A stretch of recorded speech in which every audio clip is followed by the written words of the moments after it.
What's up, everybody? Listen, I just want you to know that God is a good God.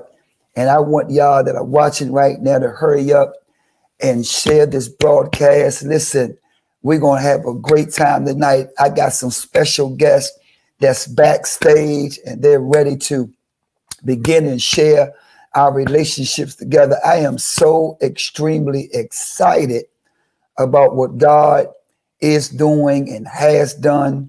Let me tell you something. I just want you to know that the book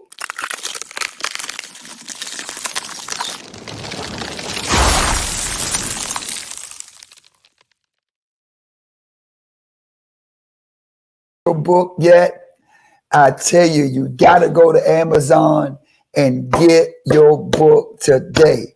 It has dropped today. So many persons all over the world, man, has literally contacted me by Facebook, Instagram, TikTok behind the scenes, saying how excited. But listen, I got this guest. I'm about to come on. Really, she's not a guest.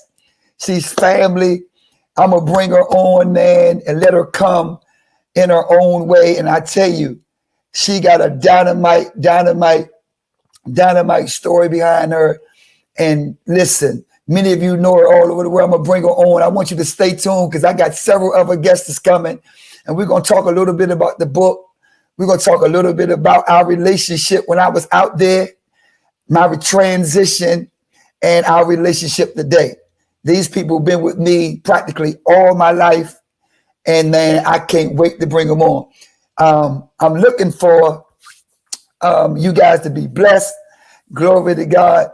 I pray that she's backstage, but I'm gonna bring her up front. You know what? I may transition because I'm not sure if I see things going on proper right now. But I think I'm gonna bring my man Irk on, and then when she come back, I can get her back on. Let's bring in my man Irk. Hey Irk, what's up, E? What's up, Bishop? Man, listen, boy, man, I am so excited to have you on with me today, man. No doubt about it. No doubt about And it. Likewise. Likewise. I'm, I'm so grateful for all that you have been doing, man, and what we've been through. Hmm. And I'm just going to bring you on and let you go your own way.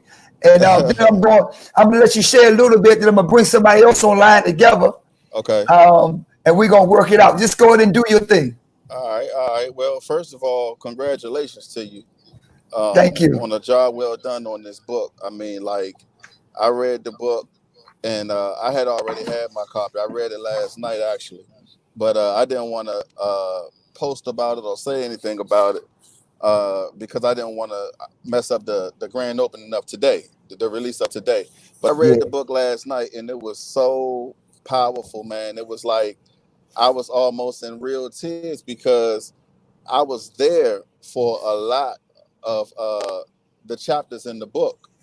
And so as I was reading it, I was just feeling like I was there physically, Wow. and it was just crazy, man. I mean, it's just crazy. I really don't want to talk about all the details in the book, but definitely that book is a great buy and it's a great read.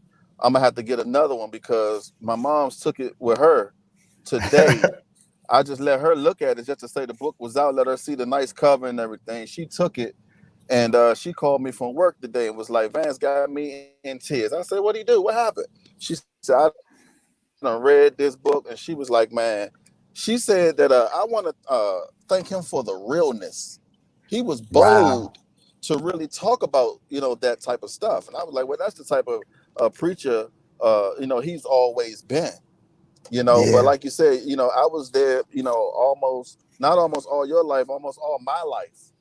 So, I'm just blessed to be a part of it, man. And we've been through a whole lot. Like, you know, uh, I don't know how far you want me to go, but like Sam really touched me yesterday.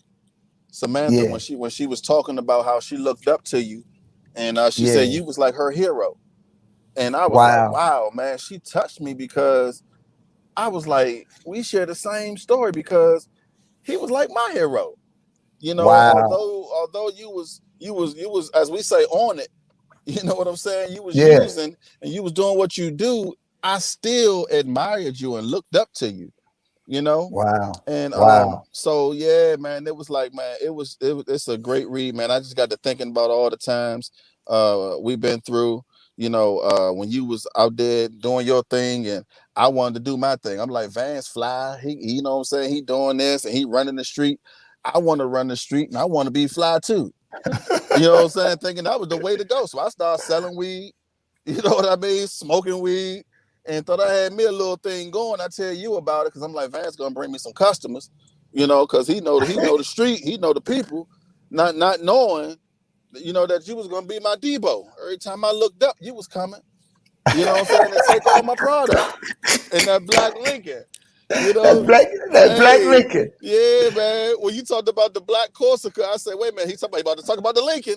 You know, hey man, it was just crazy though, man. And my friends that was out on the strip with me, every time they see, because you know it was one way in and one way out where I used to be at. Yeah, So you yeah, I would pull in remember. with that, and they be like, Black Lincoln, Black Lincoln. I'm like, oh, that's my man. Man, you would come, man. Man, I got some white boys around the corner. I got some man. Give me. I give you about $100 worth of weed, thinking you coming right back. I wouldn't see you for about 3-4 days, about a week. You leave them like, what just happened? You know, Right. I'm waiting on the porch, thinking you about to come right back. I'm out there waiting all night. Wow. You know, hey man, but those were the days, man. And then it's like, I remember when you started getting clean and started going into ministry. I'm like, well, dang, now I done got out here in the street and he getting clean. So now I want to get clean. Right. That's just how much I looked up to you. And right. So you know, crack wasn't my thing. Cocaine wasn't my thing. I would sell it, but I wouldn't smoke it. But weed was mine. I had that weed demon bad. I know you remember that. That's right. And I That's used right. to tell you, man, you know, you came up to my house and we were standing out front, man. I was like, man, I want to shake this weed demon, man. I want to, you know, you was like, man, listen, before you roll up, when you get the urge, call me. I don't care what time it is. I don't care if it's in the midnight hour, if it's daytime, whatever time you get the urge, call me. And I didn't understand it then because I'm like, what he gonna do? Because when I'm trying to get high, I'm trying to get high. You know what I mean? Right. But I would call you, man, and you know what I'm saying? You wouldn't necessarily pray, but we'd just rap. We'd just talk and chop it up. And before you know it, you know what I'm saying? By the time we hang up the phone, I'm good. I'm like JJ, Dynamite, you know? Right. You know, but and the good thing about it though, man, you know, we shared a lot of stages together, a lot of big stages, a lot of small stages, man. We done traveled all over the world together. You know, so again, I was there for a lot of chapters in that book, man. You know, we ran the street together. You know, we shared stages together. We played as musicians. You the keyboard player, I'm the drummer. Then we shared stages as we both background singers, you know. And then then we done shared stages as you being the speaker of the hour and I'm your armor bearer. You know, so I mean, we got so much history, man, and so much. So that's why that book was real personal to me. It was really personal, man. It really, really touched me, man. So again, I definitely, you know, commend you on a great job, man. Job well done, for real. Man, appreciate it. Speaking of Samantha, right? Yeah, I got Samantha backstage right now. Come on, Sam. Come through, Sam. And I'm gonna bring her on, right? Yeah. And then I got one more that we're gonna come on all together. And then we're gonna really chop it. We're gonna chop it and we're gonna answer some questions. I want y'all that's watching now, those of you that's watching, I want you to first of all share where you're from, what state, what city that you're watching from. Yeah. And I want you to start commenting because we're gonna answer some of your questions. We're gonna kind of do some Q&A and we're gonna chop it up and respond. So any of you that want to comment, please, if you're watching, we're looking at your comments and we want to make sure that you're coming in. But I'm going to bring Samantha in. Okay. And she really lit it up yesterday. Oh, my God, man. Oh, my God. She was saying some stuff, man, yesterday that really, really blessed me. And I want her to coming her own way, but I definitely want her to hit on a little bit of that stuff yesterday, because some of Yeah. y'all might not heard some of the stuff she was saying, Right. but it was good. We were talking about the gift of giving. Yeah. And she was blessing us, man. So I'm gonna bring her in right now. Here's Samantha Leach. Samantha Leach, hey baby. Hey, How you Fresh doing? out of an online conference, and now I'm in here with the author himself, Yeah. Yeah. boss man. Hey, Yeah. I'm so excited for you Same. and everything that's happening today. I can't wait till my book arrive. My books, because I got books for everybody. My Wow. books arrive. Look, Tierra, not to knock you off, but Tierra just commented, yes, she did talk about what you were talking about yesterday. Same Tierra would say, look, I tell you, Earth was like, man, we need to give Samantha a date. Immediately. She crushed it. And I'm so thankful to God, not to cut you off, Samantha, but we so appreciate you. And just have it your way. Go ahead and rock it and roll it. So listen, I was listening to Eric, and Eric was telling all these stories, and I thought I was going to come in on like a Q&A. So what did I say? I mean, when I haven't read the story yet, and I don't want anybody to give it away, but I feel like I lived the story, right? I feel like it's parts of the story that I wasn't born yet for, but in our family, you hear the story so much, you feel like you were there, right? And so, I wasn't there, when the band of 65 was developed, but I feel like I was in the room. I feel like I watched you practice, because we've heard the stories, and we, and you tell the stories in such a whimsical way that you drew us all in. You're such a great storyteller, so it makes us feel like we were definitely a part of it. But for the parts that I was there for, like Eric reiterated about yesterday, and how my account of my relationship with you has always been very much you being my hero and the person that I've always looked up to, and not really understanding at a young age what addiction was about and all of those things, and also how I saw addiction in other people in contrast to how I saw addiction in you. It was completely different. Because other people close to me were also suffering with addiction, but my perception of them was different from my perception of you. And so, and I said this yesterday when somebody talked about, like, when you walk in the room, I think it was Billy Staten, he talked about when you walk in the room, like the aroma, which is really just like your energy. Some people call it energy, some people call it the anointing. But it's who you are, right? And so people are drawn to you. That's right. And that didn't happen because you became a pastor. That energy has always been who you are. That's right. Because of that, I think that's the reason why I could always see you in that way. Is very much like, the young people now looked up to the Black Panther. It's like they were looking for a hero. Like, it wasn't, Black Panther represented so much for us culturally, but it was just like people just wanted something that we could look up to. Young people wanted something that they could look up to and somebody that they could aspire to be like.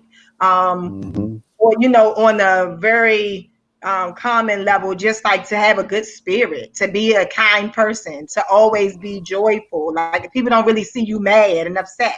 And I can probably count on one hand how many times I've seen you upset, and I've never seen you stay mad. And so you let things go. And as a result of that, that is a very big part of my personality type. And I really am. I think that people who have something that is opposite of that they are contagious in a bad way to me. And so I can't be around that type of energy. And so because of the type of energy that you exude and the love that you give, and when you walk in the room, it's really that people just feel the love from you.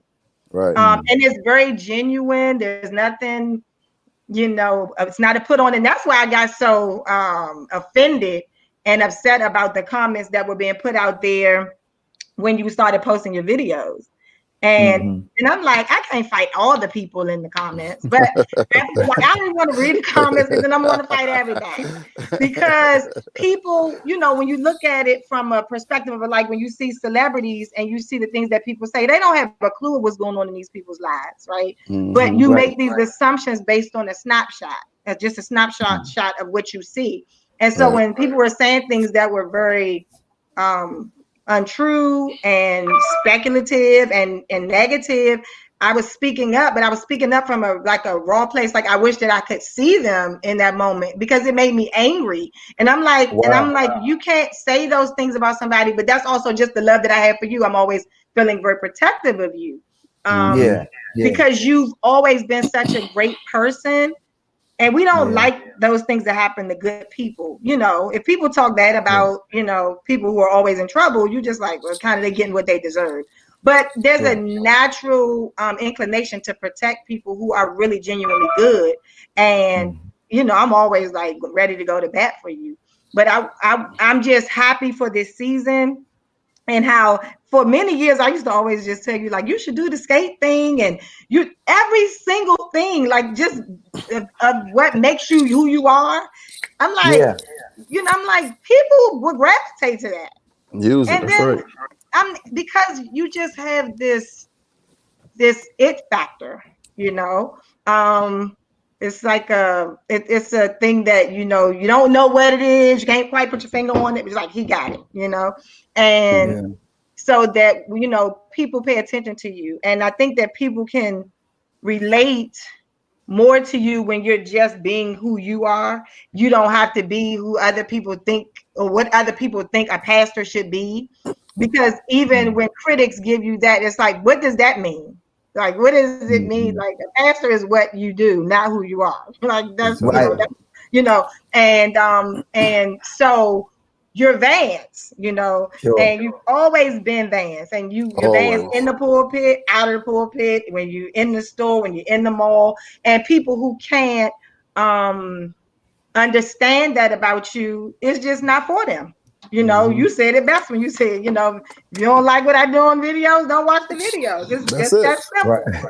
Right. But don't bring that energy over here to me, you know. Right. Because ultimately, who you've always been, like I said, throughout your addiction, when you got clean, I saw every phase of that. You have always been true to you. You have always been true to who you are.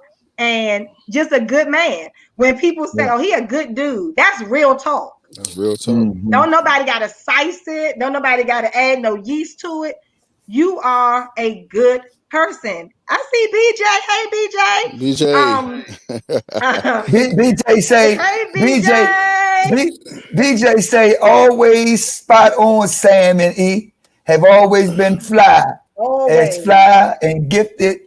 You've definitely had the positive vibe. You lit the room up in a great way. You have a magnetic flow. God be the glory. BJ, what's up, boy? Hey, listen, I can't move on. I gotta bring, not because you're all Sam, that we're gonna all chop it up, but I gotta bring somebody that's dearest to my heart, that's been with me from birth. Now, I'm older than you on earth. I kind of been with y'all longer than y'all been with me. Yeah, me and Sam were kids. Right, yeah. But this woman I'm about to bring on now has been with me since birth. She has took a mother role. Still can't let that go. But I know who nonetheless, I'm gonna bring her. She backstage. Man, she's been my encourager, my purer for life. She's the one that wrote me letters that I could not stand. She would leave it. She's the one that got high with me and quit and made me mad. But nonetheless, I'm gonna bring her forth, and that is my big sis, Angela Powell. Angel. Hey. Woo.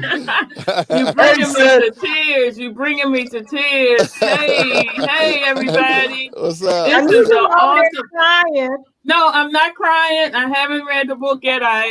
My sister circle has ordered a book for all of us. We have it coming, but I haven't read it yet. But I'm so proud just to see the cover of it was enough for me. It was just absolutely amazing.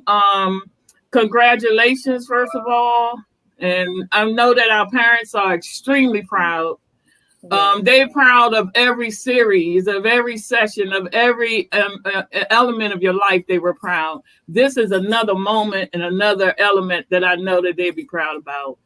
And I'm so excited to have the opportunity to be alive to see it. Like he said, you guys was there all along, but like I can go all the way back to all the way. Yeah, all the way. Like you know, I've been there through it all, but I can remember when people like Sam was talking about the things that he do, the dancing and the skating and things like that. Well, you know, everybody knows me that knows Vance. This Vance sister, that's Vance sister, that's Angie, that's Vance sister. So when the comments were coming, the phone calls were coming to me. Mm-hmm. And so the thing is that I said, the only thing I could say is that, guess what? He's been skating and he's been dancing since he was 5 years old. Literally, he was put on the stage with James Brown and he was 5 and I was 11. And so I was the one that threw the cape on the back of his shoulders. And when we was on the stage, when he was doing please, please, please, and he was singing all the words, he could remember it. Pastor Coley ain't the first one that said please, please. Look, I know that this is the real person because of the things that I've experienced with him. These are the things that are truly unique to his personality and to his character of what it is that he does. When he's on the stage and he break out in a shout or a hoop or whatever, because I was the sister that was there with him throughout his whole life, I can remember that when he learned how to hoop, he was in the 4th grade because he hated to do his homework.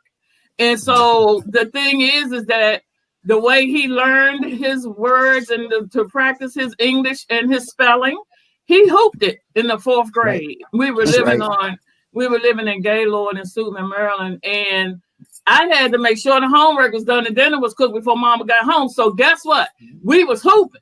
He was in there, hoop on, and he got them words and he got that homework done because he was hooping. And so I'm extremely proud. I'm excited. I can't say enough. I could go on and on and on, but I was there through James Brown. He's my little brother. He was there.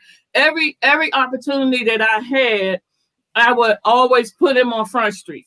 Every opportunity that I had, and I didn't know why I did all of those things coming up because I was the sister. But the divine relationship that was created, the mantle that I had on me was to do that.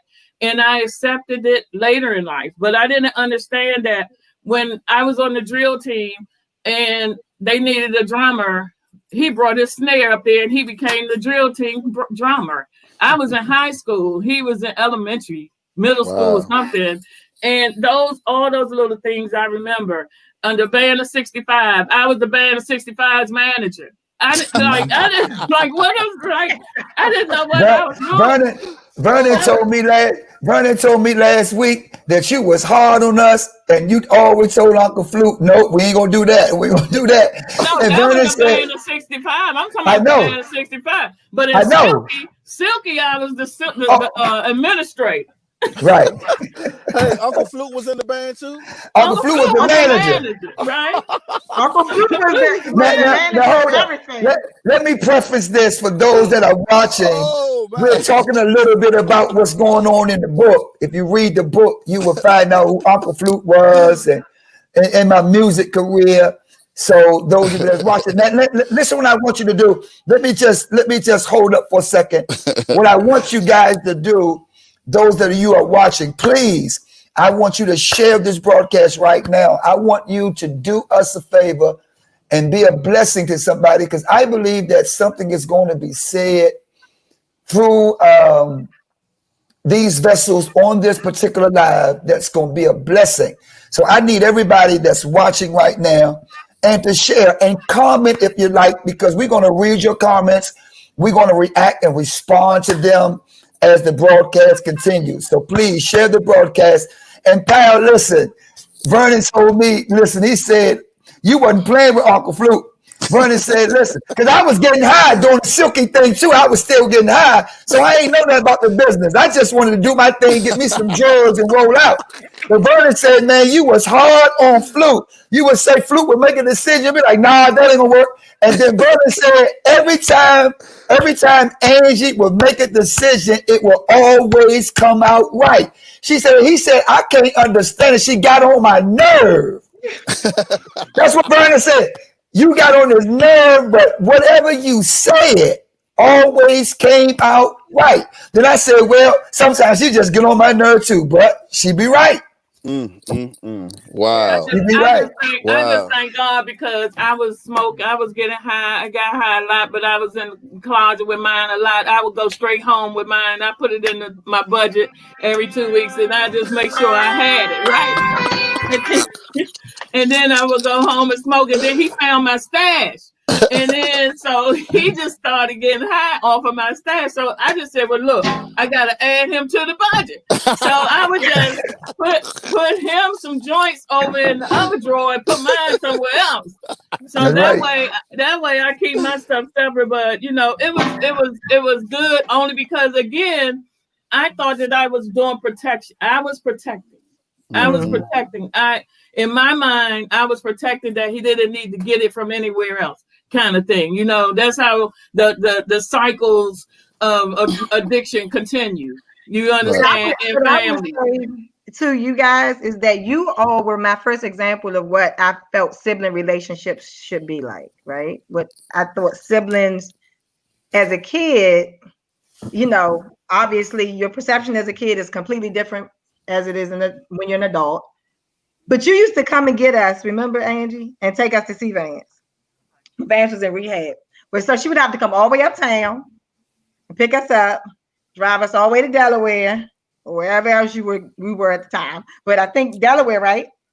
And we would go every holiday. Easter egg hunt was there, Halloween was there, Christmas, whatever. We did that. But Angie you were always so protective and such a great big sister that I assumed that that's what siblinghood was supposed to look like. So that was always my expectation. And so the bar was set so high that when my relationship with my sibling wasn't flowing that way, to me, it just was completely off because you were so nurturing to him. And because I was the younger sister in my house, I was the youngest of everybody there. Even though most of them were my aunts and uncles, we were raised as siblings. I was like, okay, this is what this is supposed to look like. I mean, you were always so nurturing to Vance.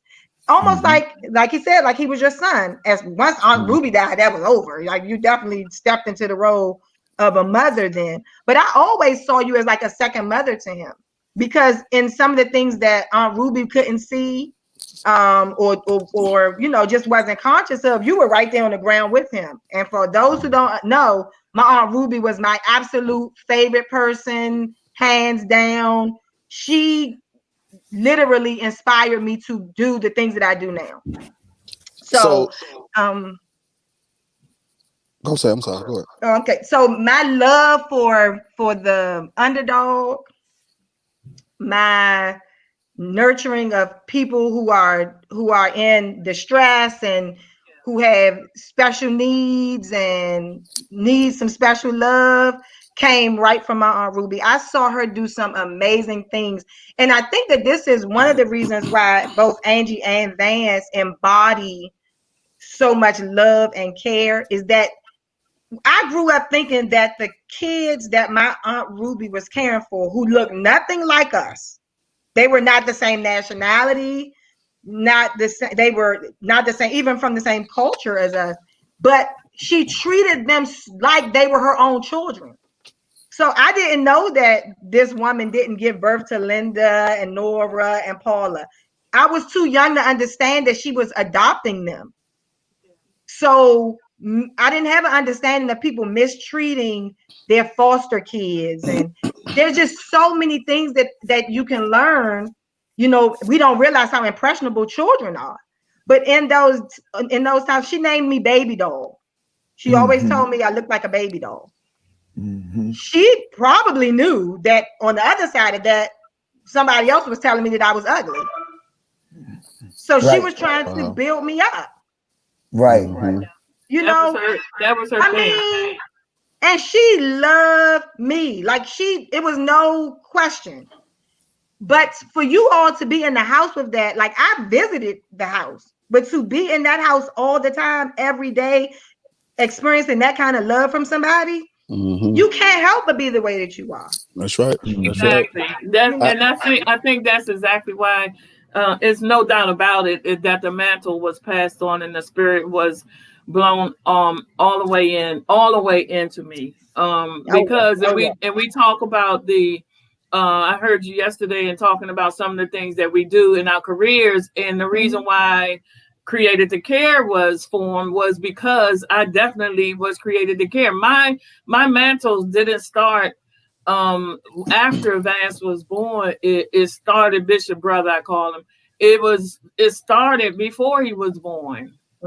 Like it is truly a mantle that I have received that I can't deny, and that it's just what it is.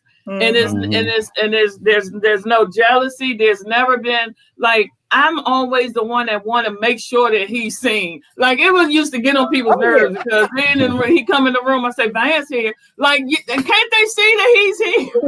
They already see that he's here, you know. And it's like like I said, I was saying that the energy is always been magnetic. He always took the room. He's always been able to do that. And I was always the shy one, even though he thought that I was his hero. He was looking up to me. I was his big sister. I was taking care of him.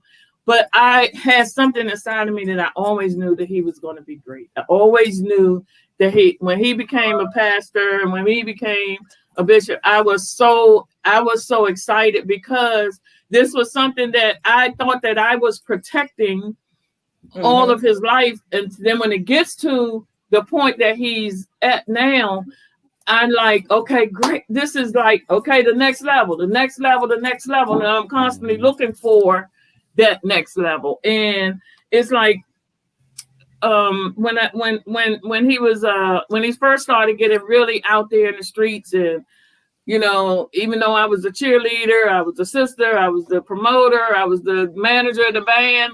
When he was doing stuff at Hilltop, I was the lookout guy for Big Dave.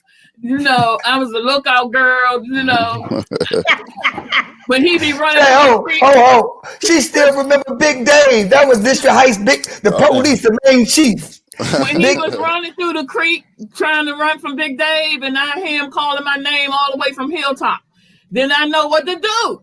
It was just like a plan. We had the plan down pat, like open the back door. I'm on my way. And he, you know, kind of thing. So it's like I've seen it all unfold. The blessing. I can't deny that I'm so extremely proud, and I don't take it lightly, and I don't want to be considered just as a mother figure, because I wasn't his mom, but I had the mantle placed on me to do what it is that I did. And that's why sometimes the pain of caring is so real. And that's Created to Care has birthed that out. And that's something that you'll be seeing from me soon. But that is what we have to realize, that the reasons why we place in people's lives is just for that. There is an assignment. There's nothing that God didn't put in place that wasn't for an assignment, that wasn't real, that wasn't right, that wasn't divinely designed. And I'm just so grateful that I was able to be used as the big sister. Sam said yesterday that she was married to the mission. You know, that's real talk. Hey, but you know, the blessing in all of this and hearing y'all talk about all of the love and everything, it's like in every stage of your life, from you running the streets, from you skating, from you doing the music, from even as a man of God right now, it's like, you know, you always had a great support system around you. You know what I'm saying? You always had folks around you that genuinely loved you for who you are. You know, especially you know, because I mean, how can you, anytime you love somebody that's out there in the street using drugs and stealing from you, I mean, come on, that's got to come from the heart. Sure, And as we sure, all know, you know, what comes from the heart reaches the heart, you know. sure. So and then another thing I commend about you is in everything you've always done from the time that I came into you guys' life, you always strive to be the best at it. I mean, if you skating, you want to be the best skater. You know, you Yep. playing music, you want to play it the best. When we go on stage, you want us to be the best looking group, best dressed group, best sound. You on the court, you trying to dog everybody, dunking on, you know what I'm saying, jokers that's 6 feet tall and you about 5'5". You know what I mean? Everything you did, you took it to the max. Even when you was getting high, you wanted to get the highest, you know. Mhm. You know, but and as a man of God, you know, you strive for perfection, you know, and you know, it shows in your sermons because you study. You know, I tell people, you can say what you want to say, but the Negro can preach. He studied. It's just that simple, man. So I commend you for being the best at everything that you do, and that's something that you kind of instilled in me. You know what I'm saying? Whatever you do, take it to the max. But again, I just really want to reiterate, in every level of your life, you always had love. You know, people that really genuinely loved you, man, and accepted you for who you were. And I'm sure that Sam and Angie can attest. Like I said, I was loving you when you was smoking crack. I still wanted to be like you. Like Sam said, you was like our superhero. Me, Sam, and Wooda, we was kids. You know what I mean? Yeah. But so I witnessed the love, you know, with Mama O's and Aunt Gladys and Aunt Vern. You know what I mean? I witnessed that love. Y'all accepted me in the family. So Mhm. hey, so this some real stuff, man. Like I'm blessed to be a part of this situation. Real talk. My brother Randolph on here. He says, "Can he join in the Zoom?" Brother, sorry, this is not a Zoom. It's not a Zoom call. It's a different platform, and so I get you next time. I pull you in. Okay, I can't invite nobody on this particular call because it's not a phone Zoom. Hey Bishop. Yeah, Bishop, can we do this real quick? This the radio in me sure, right now. Can we shout out the people that's on here? I absolutely. see Victoria, Tawanda Law, Linda Matthews. We see all of y'all. Chloe Perry, Robin Duchess, Randy O's. That's bruh. That's family. Melissa Smith, Sunshine, You see Marnie too. Marnie Gray. Hey, Bonnie. Money on here. Bonnie. Pastor Linda Yeah, Caldwell Boykin say, "Go Caldwell. Bishop, you rock." Thank you Yes, so much. indeed, man. So yeah, shout out to everybody, man. Robin Duchess say you are the best. Wow. Yes, indeed. Let, That's why I say, man, you got so much love around you, man. Always have. It's wow. always been like this, though. Yep. Wow. Let me preference again, guys, while we on, those of you that are watching and probably came on late. Of course, you know, let me just make this clear right fast. Of course, you know,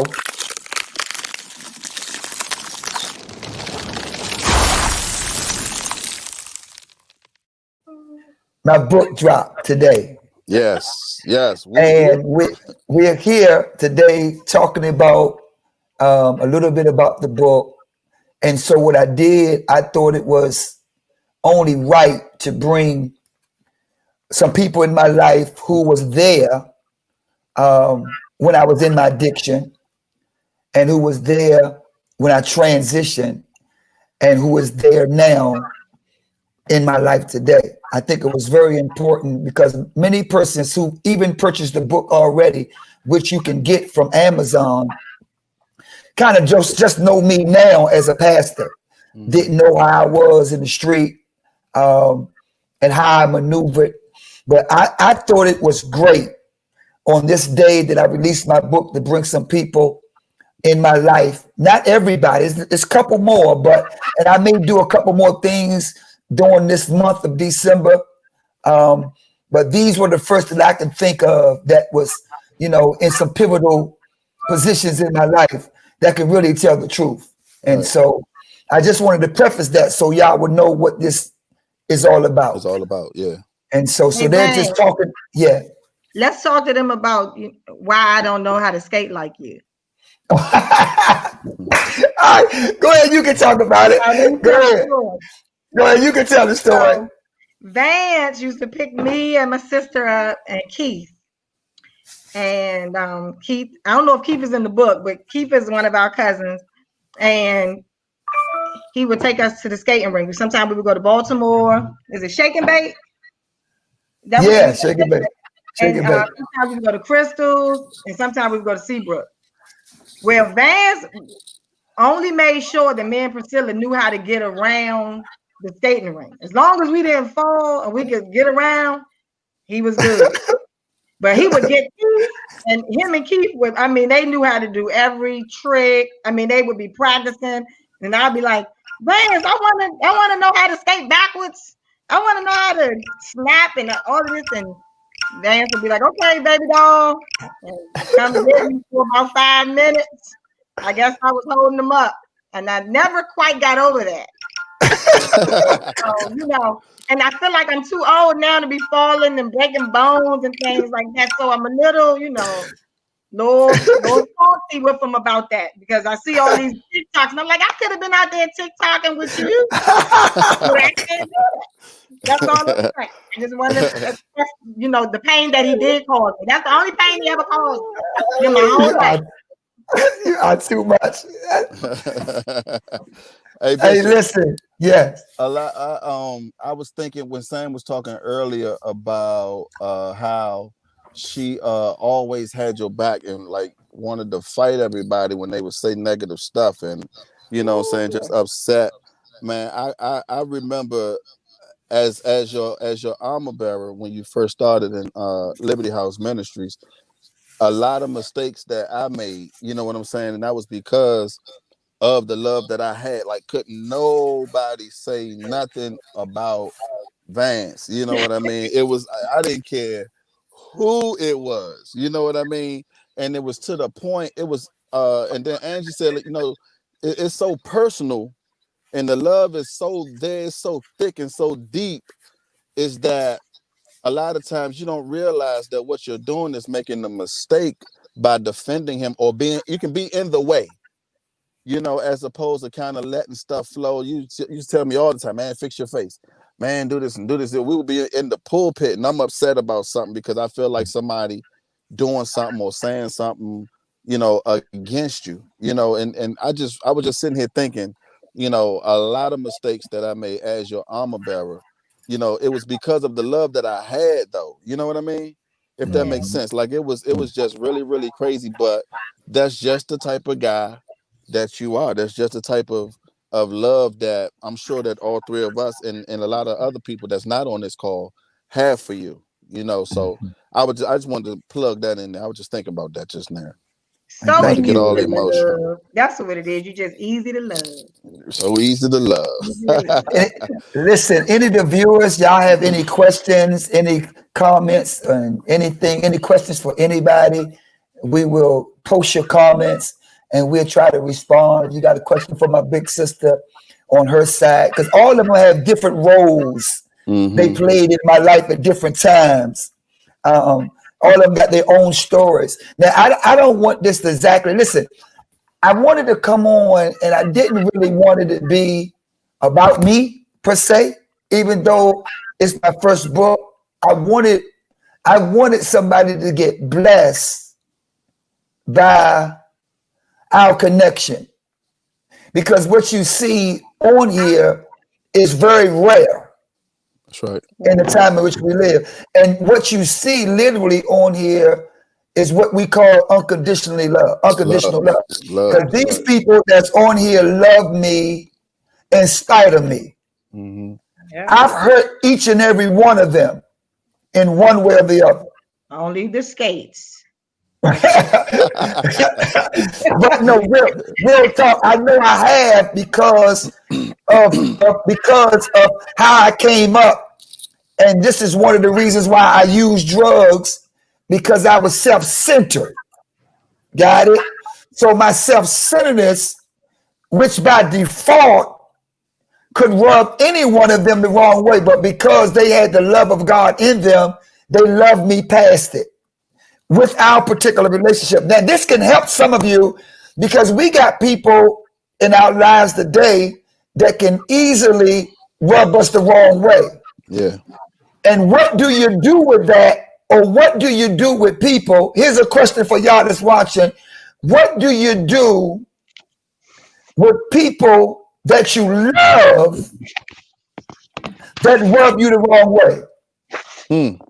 See, that's a tough one. Whoa, Right. that's good stuff. That's a tough one. That's a tough one. How do you manage to compartmentalize your feelings because you love this person?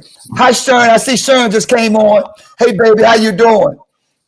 Yes, he really does love. How do you manage that? How I see so many broken relationships because of the behavior that's a default of somebody, and it can be in your family, it can be anywhere.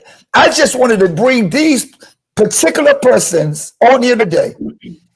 First of all, publicly, to say thank you for forbearing me when I was in my darkest time of my life. Like literally.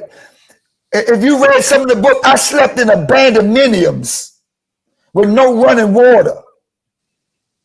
And for somebody to love you at that greasy level, it's amazing. If you can't see God in nothing else, you can see God loving a person when they're at their worst. And to go a step further, Eric and Samantha said, not only did I love him at his worst, but I looked up to him. Man, that blows my mind because I don't think I'm like that for real. If drugs broke me down so much, because before I used drugs, I was so self-centered. I was so selfish. I was so narcissistic. I thought the world revolved around me. My mother supported me. My sister supported me. Everybody loved me. Eric said you had support. So I thought that there was nothing wrong about me. But all the time, and Sam will allude to this, I'm going to let it go. All the time, the reason why Eric said I tried to do the best in everything I did, right? I try to do the best. I try to be the best. Because growing up, I had to work extra hard because I felt I was overlooked. And eventually, I started getting high to cover up being overlooked. My God. You got it? Because using drugs numb the way you really feel. It was a coping mechanism. I started smoking weed at 12.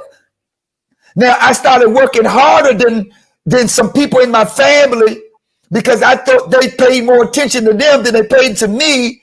So it made me work extra harder than anybody so I could get the attention that I thought I deserved.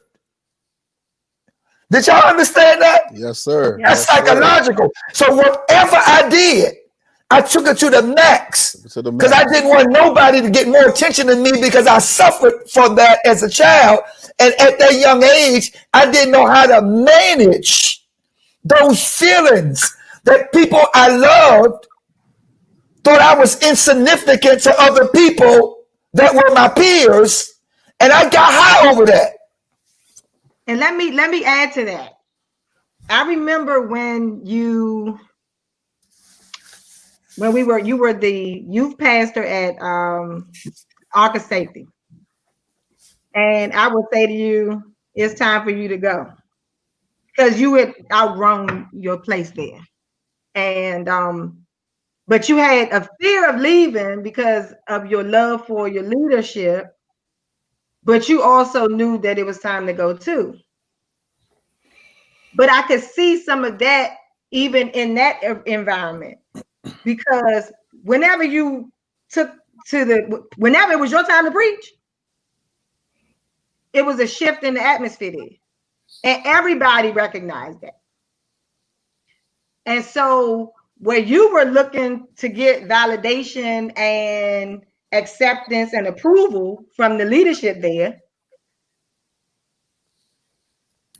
you didn't realize that your presence represented something different. And so even when your talent growing up, and you didn't see what we saw. What we saw was greatness. That's right. You were like you weren't being seen. Right. Because you were looking for it from a particular person. Now everybody else around you was like, that's the man. Right. So you had a whole cheering section that was rooting for you, and I want to be like him. And didn't know it. And didn't know it because your attention was focused on who you wanted the attention from. And you get caught up in that. That's good. We all get caught up in that. You got when you're in a relationship, or you want a relationship with a certain guy, and all the other men paying you all the attention, and he ain't paying you nothing. He's giving you his butt to kiss, all of that. And the people that really want to be with you or want to recognize you and want to reward you, you don't even see them.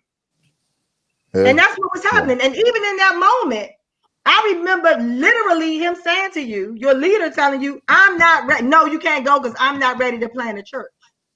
I hope I'm not stepping on nobody's toes, but I you know how I go. So at that moment, that person made it about him. It wasn't his choice whether or not it was time for you to go up.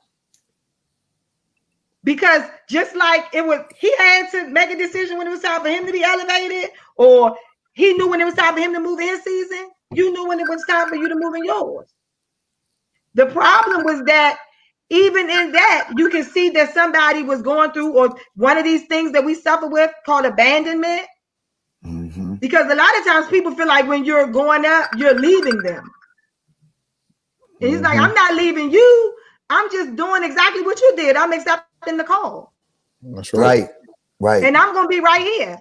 And at that time, people was doing everything they could to stop you. They ain't want to give you chairs. They ain't want to, anything you can think of. You still ended up with the same chairs though. Hello. Remember that, pal? And what's so funny about this call is that everybody that's on this line was there the first day I started ministry. That's right. Yeah.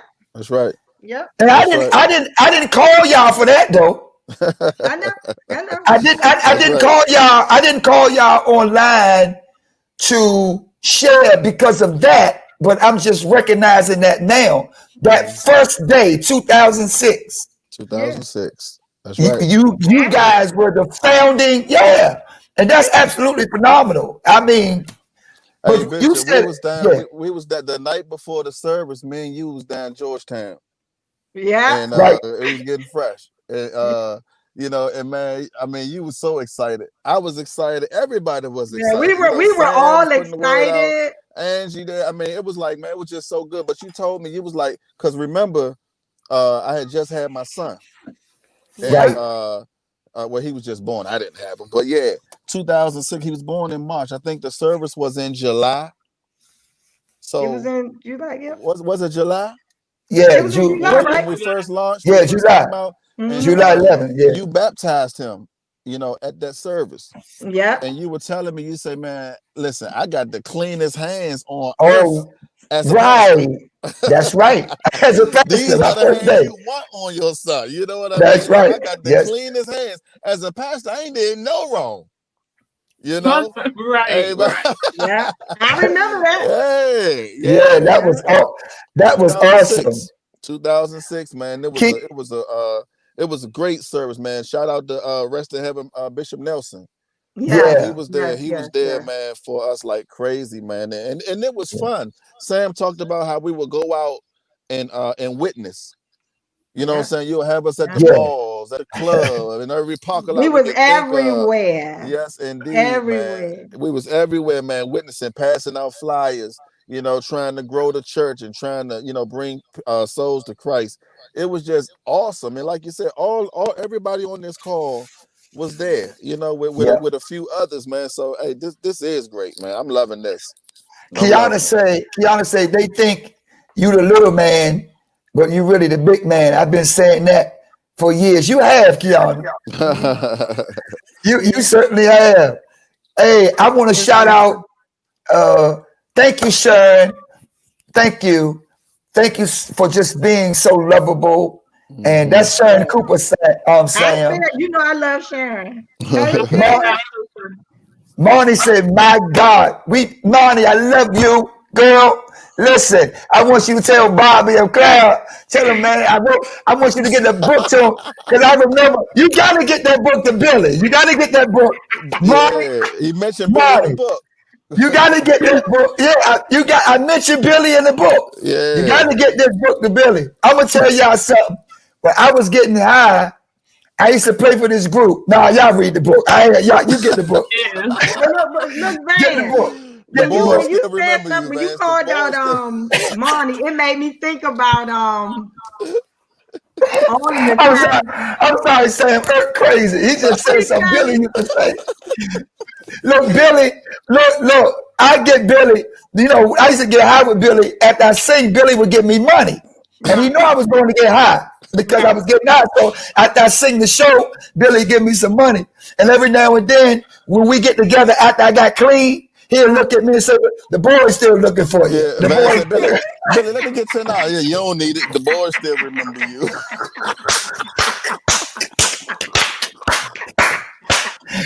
Man, I tell you, Marnie, you got to call Billy. You got to tell Billy. What Marnie say? Marnie say, "I love you too." Her copies coming in on December 5th. Thank you, baby. And listen, you were there too. That family was there. Marnie and BJ was there, Sam, when I preached my first sermon, Divine Faith Baptist Church. All that's in the book.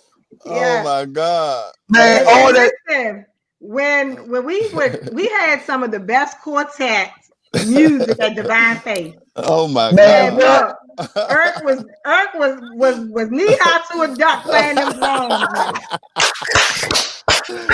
I'm telling you. Yeah. Raymond Monk's son, Lil Raymond.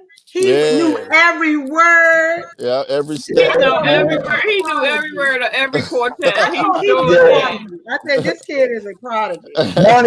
Marnie said, "Man, those were the days. Those were the days, man. We had a good time." Vance, you ever stole from them? Huh? You ever stole from them? Who, Billy Bobby? Hey, to be honest, hey, I never did. Hey,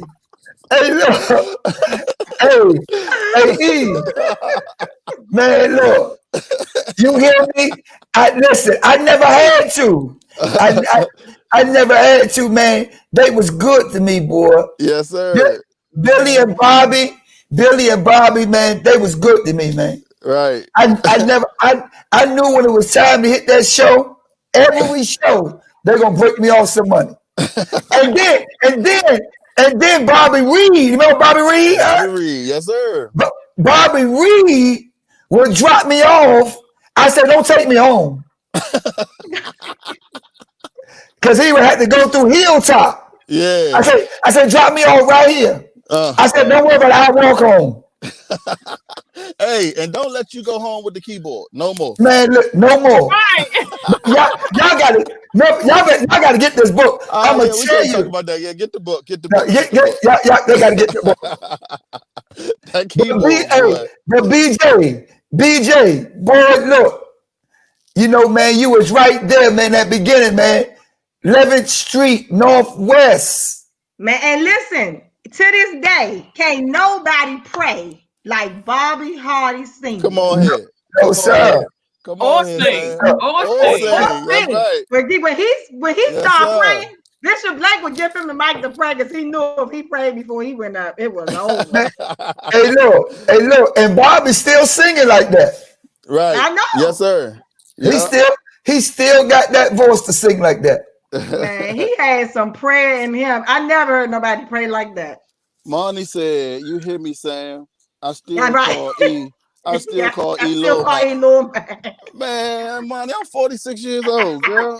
Stop telling our age, boy. What's wrong with you? I'm 21.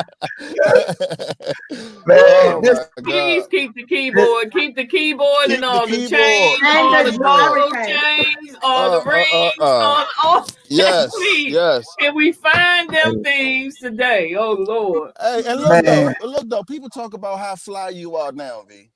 He was flat in. You was always fly. How you be on crack? I tell him, man, this nigga was high on crack. Polo shorts, polo shirt, polo socks, K-Swiss. What I said he was on crack playing Van Graff. That's right. Let me give y'all the secret to that. Do y'all want to hear that out there, viewers? Y'all want to hear the secret? Yes. I'm gonna tell you the secret. How I stay fly getting high. I couldn't pawn my clothes.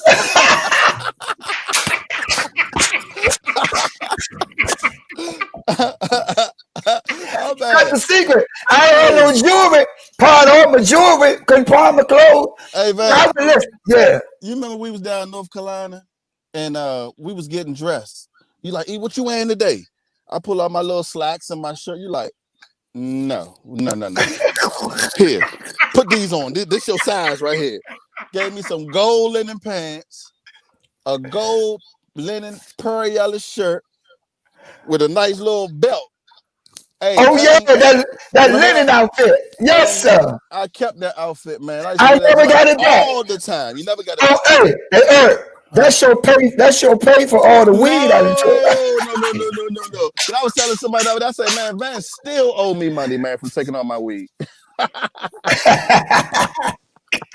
Man. Oh my God. Oh my God. Listen, everybody. Y'all have to get this book from Amazon. Go to Amazon, put in I think you put in Vance O's or Cocaine the Collar, something like that. Put all that in there and it'll pop up. You're gonna see a nice blue book, and I think it's like $14-15. It's not expensive at all. But definitely go get this book. It will really bless you, man. Like it really blessed me. And like I said, when I was reading it, I felt like I was there. Sam and Angie, I can't wait for y'all to read it. Man, y'all gonna cry. Cannot wait. Y'all gonna cry because I ain't gonna lie. I got a little teary-eyed. I ain't gonna lie. I got a little teary-eyed. Vance always make me cry. Make me cry. Yes, indeed. Yeah, make sure y'all get this book. It's a great read. My mom, she took mine and called me and told me she just read it today. My son Vance did a good job. She's like, man, she was at work at her desk in tears, you know, because she remembered a lot of that as well, you know. So, hey, it's good, man. It's gonna really bless people, man. And I'm excited for you, man. Like the best is yet to come for you, for real. Thank you, man. I receive it. I receive it. Anybody else? Bobby, let me catch Bobby comment. Bobby said, your transparency will bless the masses, sir. God is great. That's right. Thank you, man. It's all in your story. That's right. That's right. My mom said, she said, man, he was so bold. He had to be real bold to write about stuff like that. Like that's what the world need, man. Boldness and transparency. That, like Bobby said, that's gonna bless the masses, man. So because nothing comes out of being the victim. You got a lot of stories with people, you know, you want to, you know, highlight being the victim instead of being the victor, you know. There you go. People, you know, you winning. And so no matter what you went through, you know, you are now hearing that people looked up to you even when you were at your lowest point. So that has to let you see that even when you were, you know, feeling like you were the worst person in the world, somebody else thought different of you. Thought you were the best. Bishop, let me ask you this. How did you feel? Had me. What you feel about Howard University? How you used to take me around Howard University? We should tell yes. Yeah. Howard University is up in there, Sam. Get that. Listen. Hey, but Bishop, I was how a baby do doll. you feel, man? Huh? How do you feel? What are you feeling right now? Like, you know, what's going through your head? What's up with you? I'm just really, man, I'm trying to digest it all because, you know, this is my first book and I kind of did everything. You know, I published it. I designed my own book cover. You know, I had to make some edits myself. I made all the flyers. Now, I'm not saying this so I could I'm preface this so you can see where I'm going. I'm actually tired. I've been doing lives after lives, from TikTok to Instagram, back to Facebook, My wife is so tired of me telling people to go to the bio.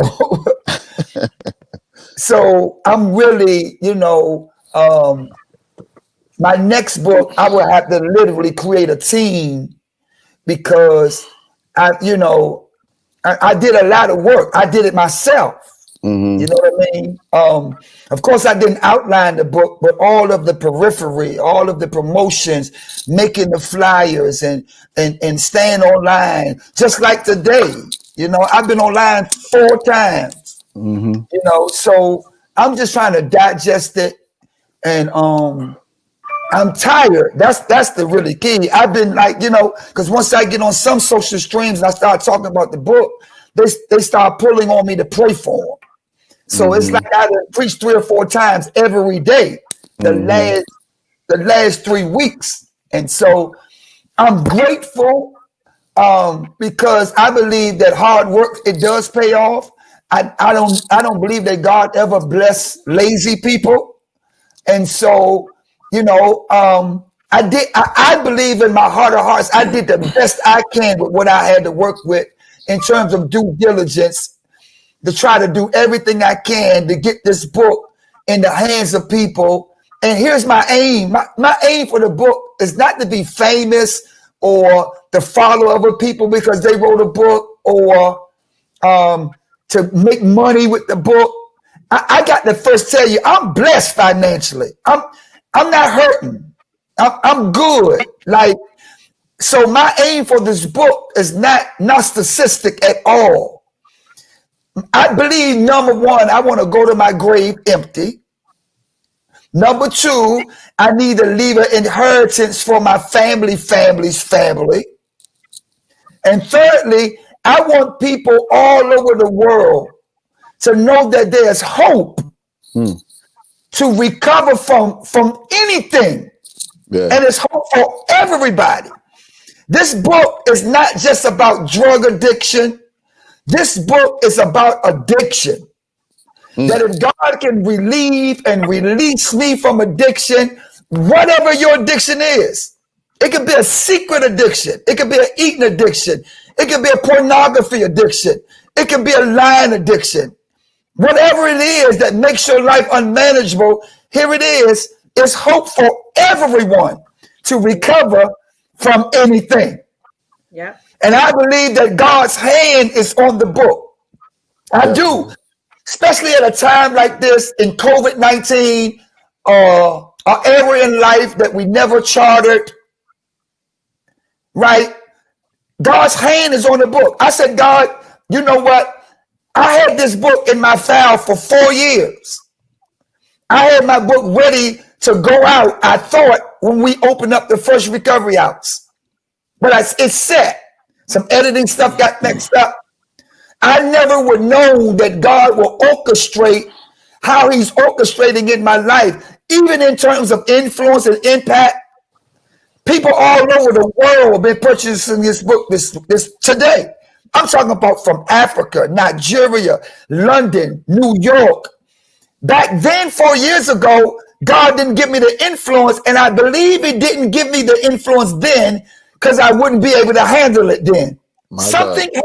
Something happened in me in 4 years that God can trust that influence won't puff my head up. Because I told you, I always wanted attention. But I had to work on that. I'm helping somebody right now. No doubt. I'm helping somebody right now. That's that right. God wants to be able to trust you with success. Now, I'm not saying that I'm successful. I'm just saying God did something in the last couple of months that I could never imagine doing myself. That persons are getting impact. I'm bragging in God because it wasn't my strategy. Right. I was doing something that I normally do, and I escaped and woke up the next morning, and it was all over the world. That was God. That wasn't my strategy. Mm-hmm. You see? So I said this the other day. I said, this book right here, right, is God's story through me. Why you say that, Bishop? Because God knew everything I was going to do before I lived one day. Can I reference that? Come on. Jeremiah says, before I formed thee, I knew thee. Before you came out your mother's womb, I sanctified. God knew every step. He charted all my courses before I was ever born. Yeah. He knew I would be in a crack house. He knew I would get locked up. He knew my sister would write letters. He knew I would carry Sam on my back. He knew you would be my armor bearer. He knew all of that. He is sovereign. He's God. So this is his story through me. Come on here. That's good. So I Yes, give sir. God, it ain't about me. I didn't want this. When y'all was talking about me being a good dude and being a hero, I wanted to get up under the bar. Now back then, coming up, I would have ate all that up. I'd have been puffed up. Yeah, it's about me. It ain't about me. Slim, I'm almost crying. I'm broken. At 55 years old. I'm 55 in 2020. Writing about life. And this book ain't big. You can read it in a day. Yeah. But I promise you, if you go in that book not inspecting, but expecting, God's hand is on this book. That's right. What you paying for ain't nothing what I paid for. Amen. My God. My addiction made me blind. Caused me to be in places, lost my eye. It cost me. So $15 to pay what cost me is what, man, this story is priceless. So I don't want people to think that I'm doing this because I want to be grandiose and be arrogant. And I'm writing a book so I can be now author. Yeah, I'm an author. I'm an author today. I'm an author. I have my own ISBN number. I have my own copyright. I'm my own publisher. But I don't want that to be the forefront. I want somebody. Listen, let me say this, and I'm going to let y'all continue, and y'all can ask questions. My sister, she's on here right now. When she stopped getting high, it built a wedge between us because we got high together. She wasn't getting high no more. So we ain't had that in common no more. So I did my thing, and it didn't bring a wedge. It just separated us for a little bit because she wouldn't get high. But oftentimes she would get on my nerve because she would agitate me because she wanted me to stop getting high. I want y'all to get this. And I didn't want to stop getting high. So when she tells me to stop getting high, it made me mad. So she would start writing me letters. Stop talking and start writing. She would start writing me letters. And when I would be in the street, when I would come home, the letter would be on my pillow, on my bed. And I wouldn't read it because I knew it would be for her because I got tired. I kept telling her, stop writing me these. I used to cuss a lot. Stop writing me these daggone letters. I'm tired of seeing these letters. Leave me alone. But later on, when I come down off the high, I start reading the letter. Hear it. Listen to me, guys. My God. And when I start reading the letter, it would be stuff like, you're better than this, bro. God got a calling on your life. You special. You significant. You got it on your life. And it gave me hope. And one day I came home and I said, God, I'm tired. Now here's where I'm going. You got some people in your life that are addicted and they ain't listening to you. They don't want to hear you. Give them a letter. Put it on their pillow. Great. Let them read it. You try to help them. You try to pull them out. You try to give them the remedy of the issue, and they don't want to hear it from you. It may be your spouse. He could be getting high, or he could be cheating on you. He could be addicted to foreign women, and he ain't listening to you. He starts fussing when you confront him. Give him a letter. Put it on his pillow. Maybe he'll crack it and start reading. And the anointing that's on the book, because it's true. It's not fabricated. That's why I wrote the book. It ain't about me. I'm good. I'm in my life call. I know my purpose. If God will call me home tomorrow, I did what God called me to do. I thought it was my R&B star. That's what I thought it was. Right. We were supposed to have a big farm and have a big house where all the families could live together. Right. That was the plan, Eric. That was the plan. Hey, listen. You still got to get that. But listen, that's still a reality. Forgive me, guys. Have all the families live on that property. I got a little emotional right there. Forgive me. Man. He used you, man. The Holy Ghost used you. Got a little emotional. That's right. To God be the glory. You see, sometimes when you review your past, it helps you get over your addictions. You gotta revisit. When I was writing this book, I had to go back in my life and I started writing stuff that I forgot about. I even started seeing patterns in my own book that I was in bondage with. And even today, if I'm not observant of my behavior, I can fall in it today. Being a bishop, being a preacher, being a good dude. Because if I smoke a piece of crack, I've been clean 28 years. If I smoke a piece of crack right now, I start off where I left off at 28 years ago. So if you had been addicted to foreign women, and if you don't watch that and you go mess with one is too many. Right. 1,000 never know. I was talking to Samantha off a record. I'm gonna let y'all go. I hate to take over the line. Y'all know that's how I do. I'm just aggressive. Man, flow. But Samantha was talking about addiction because that's my next coming book about addiction. How to come out of it. You heard my story, but there was some stuff in that process that I had to maintain and do to recognize the disease of self-centeredness to get me where I am today.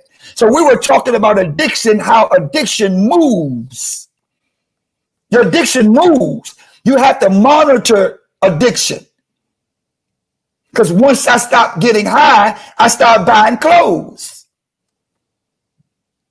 And you can buy clothes and your life can become unmanageable. I've known women that have a $700 pocketbook and don't got $70 inside of it. Mm-hmm. That I would spend some money on a pair of Prada shoes and neglect to pay my phone bill. That's unmanageability. So your addiction moves. You got to monitor it. You're addicted to the man. When he leaves, you start eating. Then you gain weight. Then you feel insecure. Right. Then you need validity from other men to make you feel like you significant because the guy you used to like don't like you no more, all because of your self-esteem, because you overeaten, and because that became an addiction. Now your life unmanageable with your feelings. Oh, I said something. Y'all don't want to talk to me, but I said something good. No, that's right. That's real. That's emotional dysregulation. And see, Samantha and Powell, both of y'all can. I'm gonna release y'all because y'all can deal with that, because that's some mental stuff that we don't deal with in church. Right. But addiction is connected to mental strain. It's a mental illness. It's a mental illness. That's it. And sometimes, in the culture, in our culture, somebody's saying, preach. Let me hit some of these announcements. I'm sorry, I didn't mean to preach. I'm done preaching. I didn't come on. I'm sorry. It's helping them, so you need to keep That's going. right. They said this is good stuff. You helping somebody, sir. This is good for me. Yeah, but it's serious, man. And in the church, let me park right here and help some of y'all, because I want to help you with addiction, because I'm listen, let me say this, not being arrogant or puffed up, but this is in my expertise, because I've been there, I've done that. So I'm gonna teach a master's class eventually about addiction. Now, in order for you to identify what you're hurt, you have to confront it and talk about it. Talk, hurt, and grow. In order to understand yourself, you have to talk. When you talk about bad experiences, it hurt, but you'll grow from that hurt. That's a concept that's been embedded in me for years. But when you're in church, hear me good, you can't talk. When the preacher sometimes, Vance, church is the addiction. Exactly. Mm-hmm. And then you can't talk in church. The closer we get, sometimes it's the cesspool for the illness. Absolutely. Y'all got it. Yeah. And so remember many years ago, I started this thing called Word Rap. Mm-hmm. So persons can come and share where they are. The closest that the black culture get in the black church to psychiatry is church. Pastor, let me just say this. Let me plug this in for any pastors that's watching me. I wish I could. I'm trying to administrate all of this, guys, while I'm talking to you. Let me tell you something. It is absolutely critical that pastors, especially in this pandemic, pastors are quitting. They're hurting. They're in despair. They're disappointed in congregation. They got to carry weight. They stressed. They're suicidal because they have nobody they can talk to. Every pastor, and I'm going to enroll somewhere next year and get psychological counseling. Somebody I can go and talk, a therapist. You should.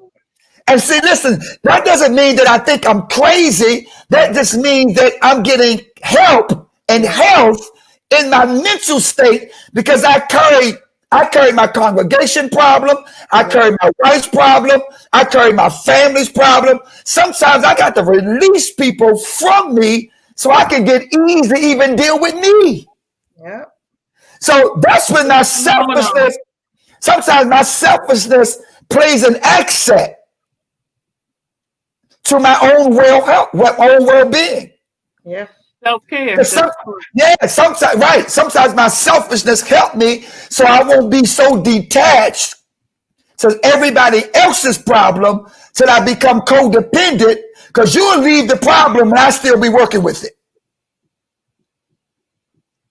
And then I neglect. Oh man, listen. So if you're a pastor, I will submit. And I got persons online right now that can help you, that deals with this every day. Created the Care. Samantha deals with mental illness. Got places where you can go and get some help. Please, if you're taking pills and it's legitimate, take your whole pill.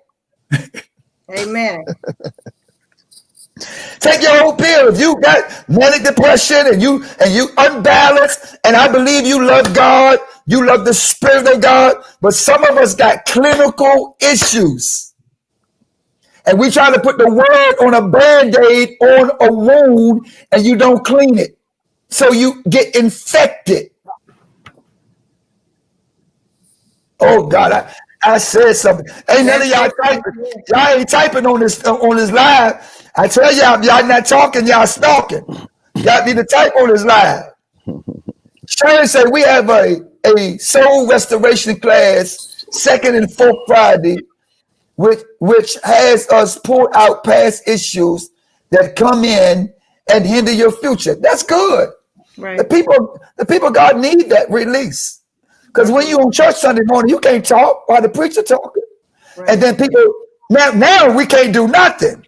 Right. And so here's a time where we can get settled and find us a therapist. If you ain't got insurance, notify Ert got all the money. he saved that bag from back in the day. Nope. You don't always have to have money or insurance to get the help you need. Just contact Samantha or Created to Care, and we can help you. Nice save, Angie, because Claire ain't got it. Yeah, I mean, and the thing is that I know that Vance was just speaking specifically to pastors. I think that it's important for people to understand that not every pastor is a counselor. Right. That's right. There are times when you need something specific, you need specialized therapy. That's right. And if you just go and sit down and talk to somebody and they just give you advice, that's not necessarily that's not going to necessarily get you to where you need to go.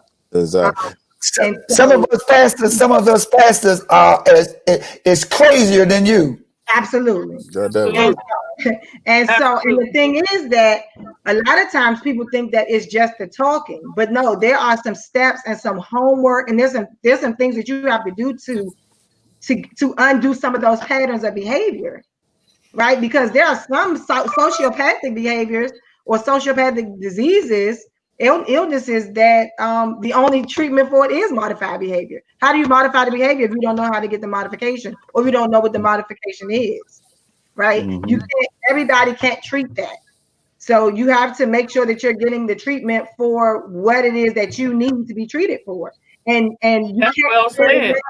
Yeah. That's well said, Samantha, because that's well said, because what we know as modified behavior and the patterns of behavior that need to be modified is what we grew up as knowing as our culture and as our family's tradition.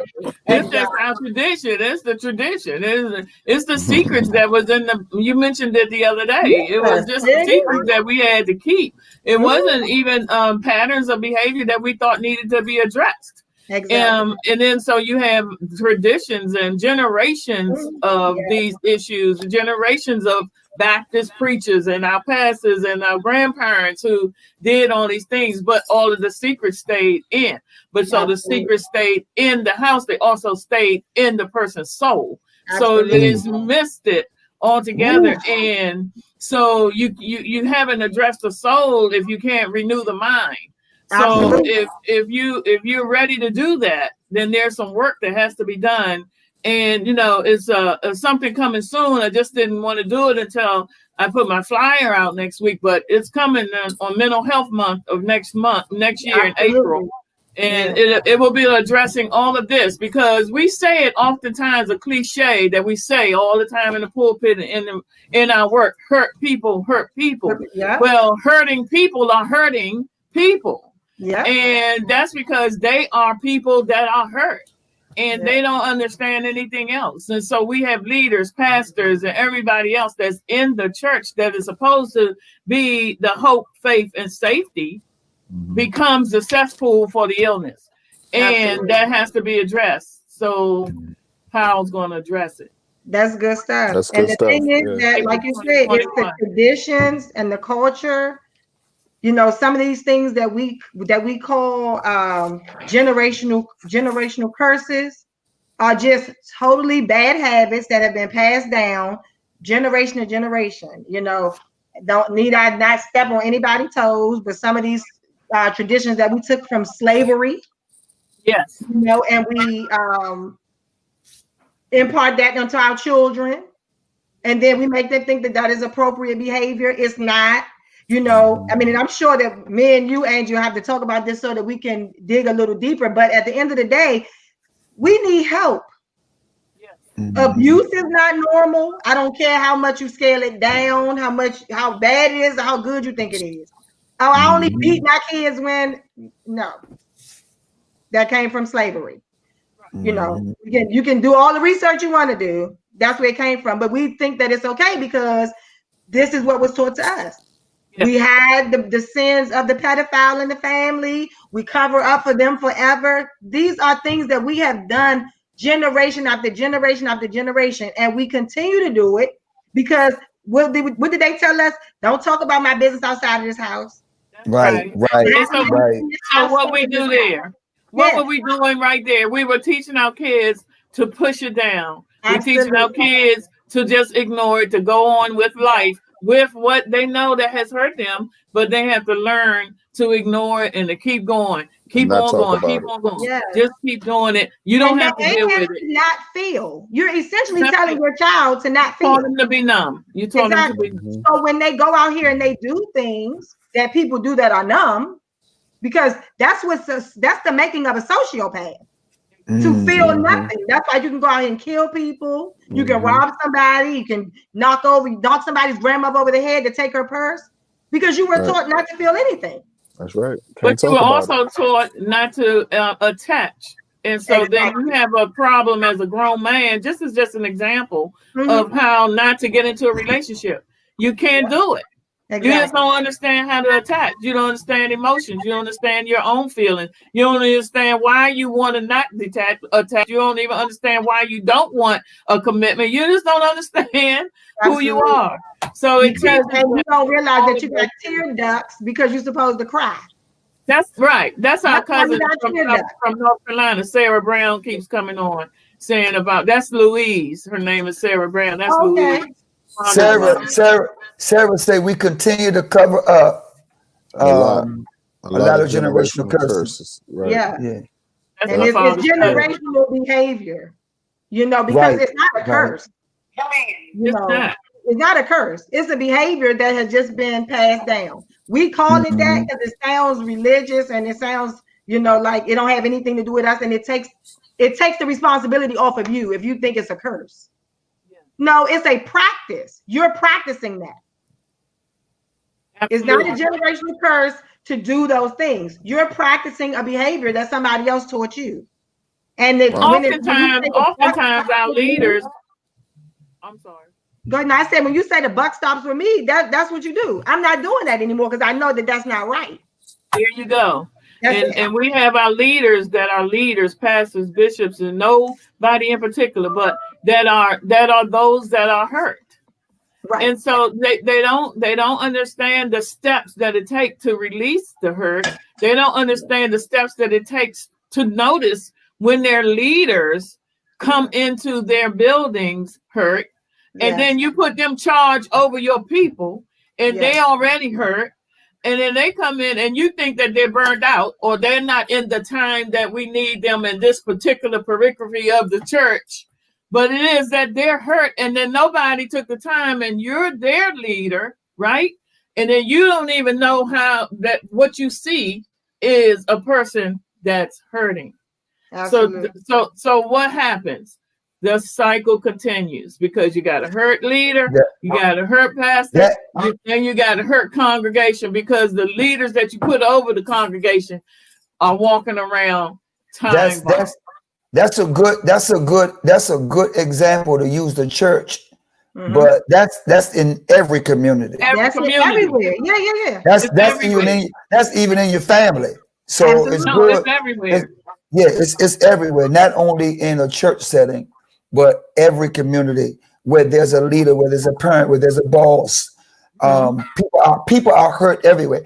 When we talk about people at the building of the church, people are people, whether they're in a building or not.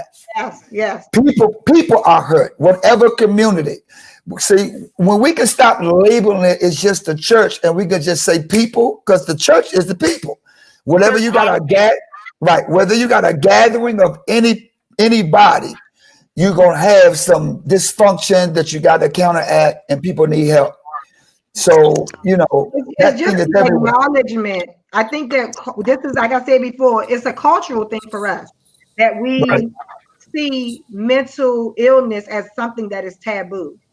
So people who are depressed, they may stay in their room for a month, or may, like you said, have a food addiction or a drug addiction. But it's born of something. Like you said, you felt like you wanted to be seen. So you had to cover something up, some insecurities that you had. You had to do something to put a Band-Aid on your pain. Right. And everybody that is doing that, no matter what the Band-Aid is, needs to get real help. Right. But if you identify that as something that makes you crazy, or a person believes that they're crazy because they have to seek out help, what will they do? Oh no, I'm just gonna go to church. I posted something the other day and I said, a lot of you are depressed because you tried to praise your way through something that you needed therapy for. Wow. Mm-hmm. Right. Yeah, that's what I was talking about. What you said that the other day. Yeah.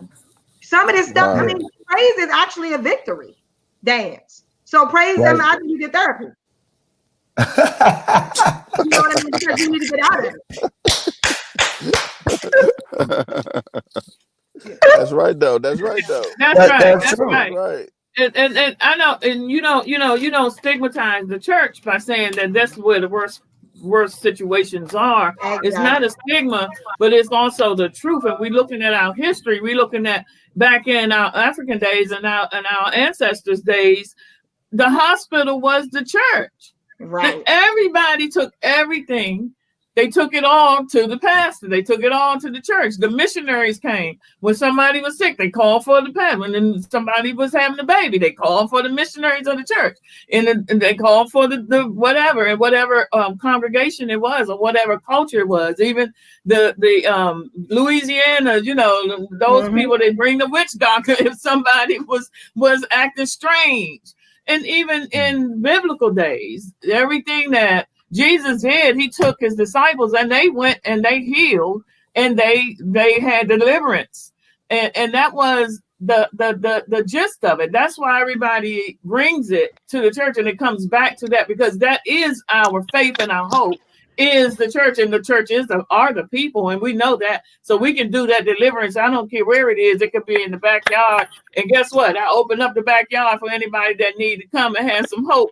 But that is where we need to start, because that is our largest place that every person tries to gather, and that is the biggest gathering place in the United States and all over the country and all the other cultures. Is they gather there on Sundays or whatever day that is that they worship. That's where they gather. So they go to that place for hope, and they go to that place for safety. And oftentimes they don't find it.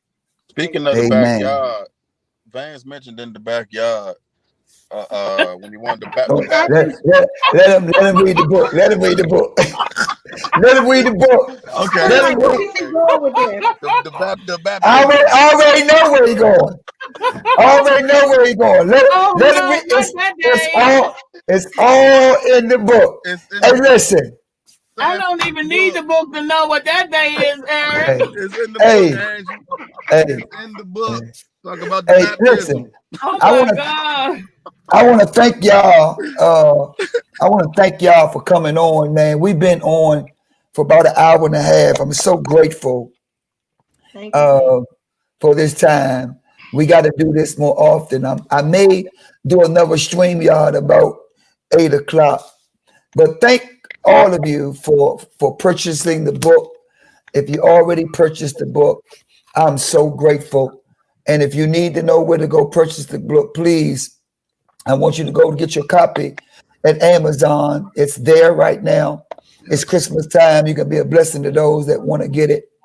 I believe it'll be a blessing to you. It's entitled From Cocaine to Carla, How God Took Me from the Pipe and Put Me in the Pulpit. And we're so grateful for what he's done, and all my family and friends and those that have been connected to me for years. Thank you for just being who you are. I'm so grateful, and the best is yet to come. I want to pray for you because I believe God is doing something in the lives of everybody, and we want to be able to be in tune with God for the next move of God in your life. Whatever your purpose, your plan, I speak over your businesses, and I speak over your children, and I speak over your entire family, that the peace of God that will keep you until your next destination. I am eternally grateful. All of you that's watching. I see my man Curtis Washington just jumped in. Let me say something to him really quick. Curtis says, getting mine right now. Those of you don't know, I love skating, and Curtis Washington was and still is a household name in the DC skating community. All the way from Colorado until this day, his name rings all over the DC area. Man, I love you, bro. And he's one of the guys that I got up under. Hey, man, I used to watch him and be like, man, Eric, you know, I'm a competitor. I was like, man, I'm going to get that stuff Curtis was doing. and so I'm just honored to be able to be in a skating club with them and enroll with them, man. I'm grateful to you. We're going to do some great things because DMV has been put on the map some kind of way the world.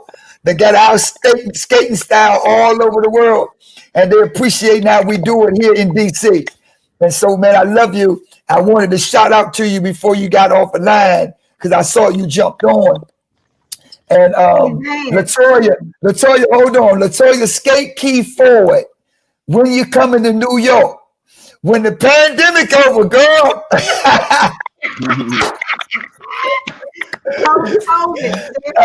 I'm coming though. Listen, when God remove it, I'm coming to New York. I'm gonna throw a big worldwide skating party. International, I promise you. They've been asking me for it. They've been asking me for it in every state. They say, Bishop, you need to do an international skate conference.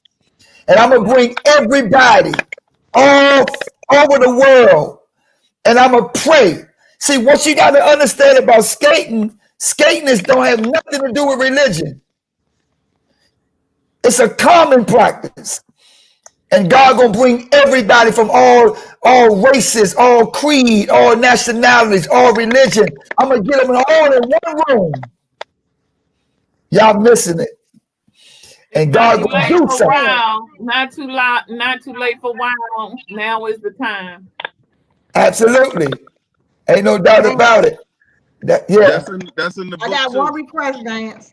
Oh, yeah. It is? I got one request, Vance. Yes. So when I was a kid, I used to always ask you to recite this thing that they told you at the program. I want to see if you remember it. You remember which one? Come, Vance, I used to make you do it all the time. You were saying it in the quick repetition. I was saying it what? You would say it in the quick repetition. Like there was something in a rehab. I was in a therapeutic community for 18 months. Actually, I was probated there by the prison system. I had to complete the program or go to jail. Yeah. And so I was and they had what you call a verbal reprimand. In order to get confronted, they would put you in a circle and they would haircut you. And they would say some stuff like, hang tough, don't be a quitter runner, and don't give up, because the program you see is made to get you out of yourself and you blow your image, stop projecting something you're not, and get into the real you see, because that's when you see yourself changing. And when one sees himself changing, he begins to identify with his feelings and begin to grow to who he need to be in the program in the day. Now get out of here and go do your discipline.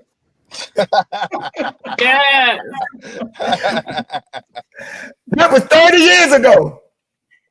But they used to confront your behavior. Your behavior and attitude. It didn't have nothing to do with drugs. It had everything to do with your disposition. Yeah. Why you so mean? Why you so nasty? Why you so bitter? Why you lie for no reason? Who you angry at? Why you react to everything? Not everybody can push your button. Behave. What's the real problem? What's going on for real? Why you holding on to a grudge? You still mad over somebody who been dead for 20 years. Wow. So they dealt with those feelings. Because we get high over feelings. You have sex over feelings. You go shopping because you feel bad. Why? Because we are creatures of feel good. And when it don't feel good no more, we don't want it. Wow. I'm talking to y'all. You talking, Bishop? Yes, When we sir. don't taste good, look good, feel good, we don't want it. We are creatures of habit and feel good. And when it don't feel good, I don't want it.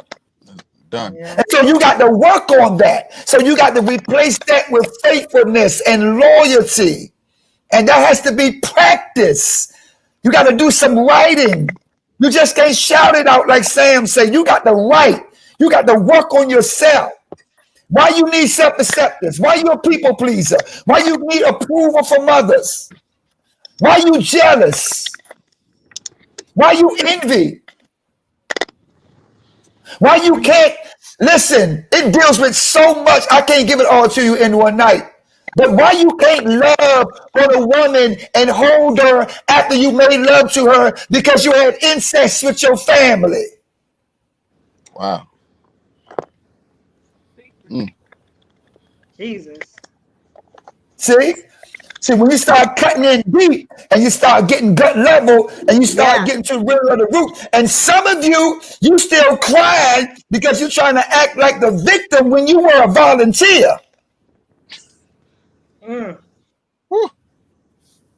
See, that's psychological preaching, not just shouting and he walked across the water. Why are you still angry? Here's a grown-up word for you. Build a bridge and get over it. God won't fix what you won't face. Yep. Gotta The confront. first way, you got to confront. Listen, if you're bound, the first step is confront your prisoner. If you're in a self-made prison in your mind, you have to confront your prisoner. Then you got to admit. I was talking to Sam the other day. I said, before you go to a hospital and get help, you got to get admitted. Some of y'all won't admit you got the problem. You in denial. And denial is not a river in Egypt. Yes. Teach. Denial literally means I don't even know I'm lying. I was talking to Sam again. I said, baby, my wife being denial because she addicted to coffee. My wife said, I ain't addicted to coffee, but I bet not ride past that 7-Eleven. Or Starbucks. Yeah. And so we get in denial. And then here's a good point that y'all can help. This all about addiction. This all in the book. This how I got where I am. We got to stop pointing fingers at other people and blaming people for where we are. Sam said, listen, the buck stopped here. I'm not going to live like this because my daddy wasn't here. I know people who didn't have a daddy and successful and free in their mind. Yeah. Yeah. I'm not going to let an excuse drive me out of my purpose in God. So these things that come up, you got to learn how to write. You need to, this is what some of you need to do. You need to go write a list of all your strengths and all your weaknesses. Just make a list. If you can't do that, you stuck already. You don't even know where you're weak at.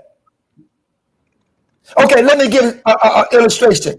Write down procrastination. Some of you can type right now. If you're watching me, I need all of y'all to type that because many of us, we suffer with procrastination. We just put everything off to a later date.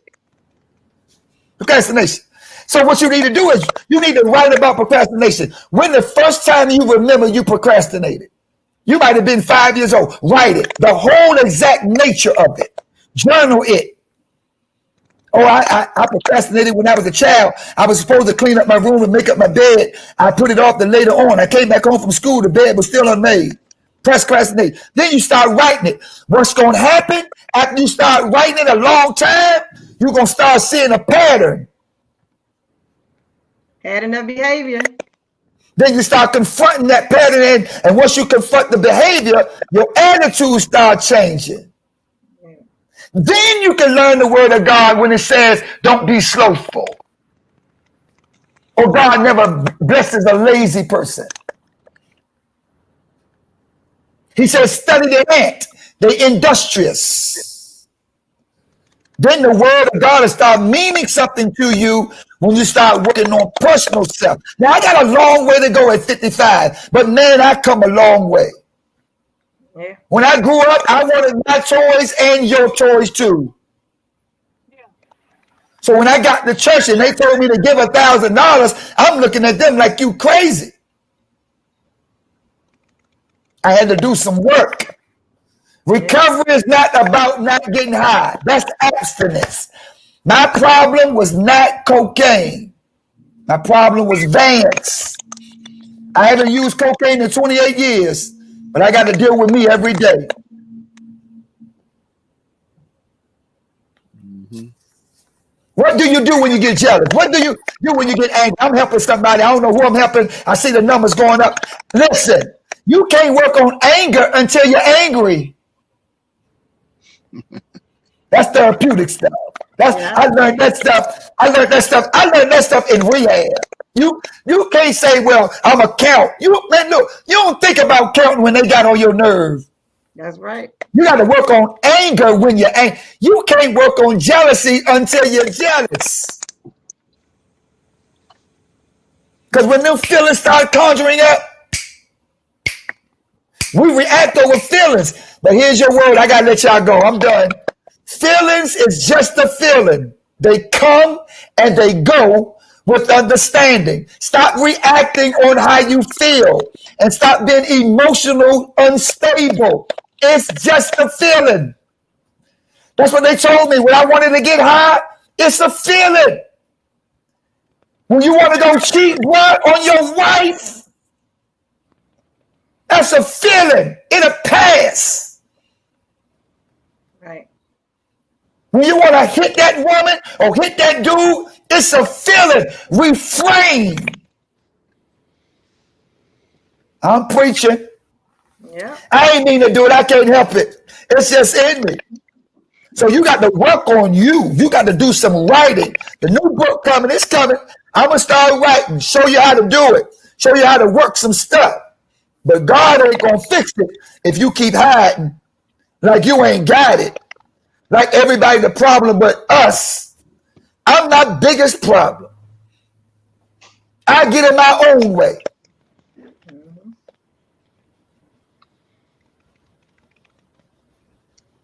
Man, it's awfully quiet on here. So when I start moving out of the way and saying, listen, I can't do it. Listen, guys, every time I do it my way, I get allergic to something called handcuffs. Wow. My best ideas got me in prison.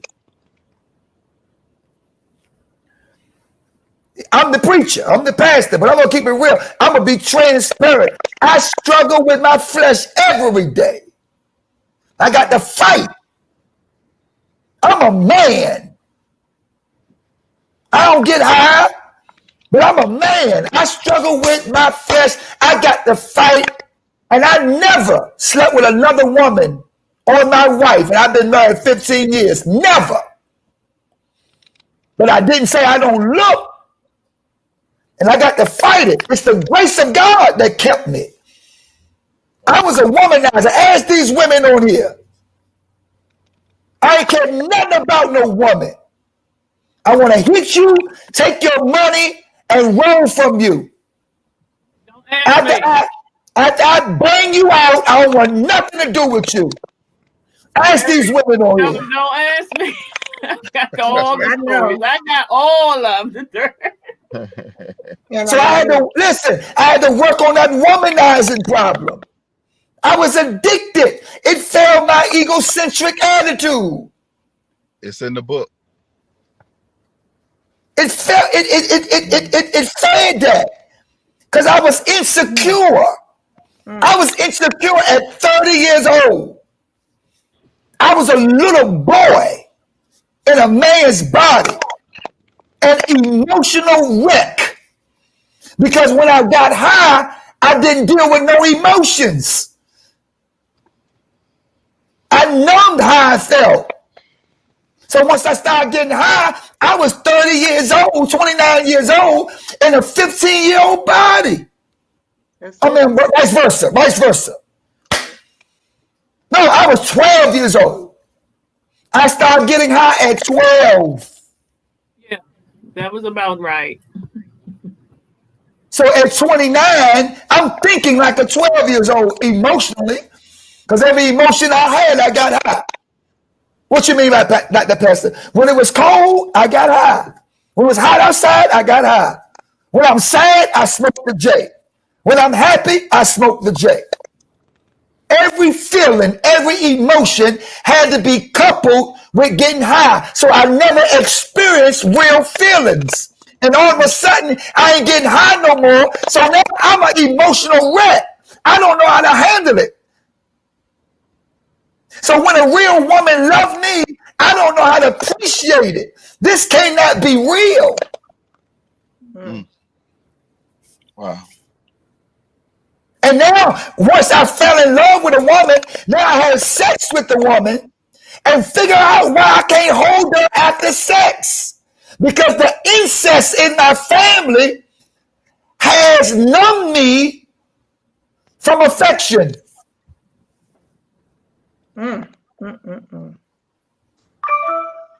So used to hitting and rolling, that pattern of behavior of laying with women and having lady, I'm gone, because my feelings is not in me, they on the bed because I'm out.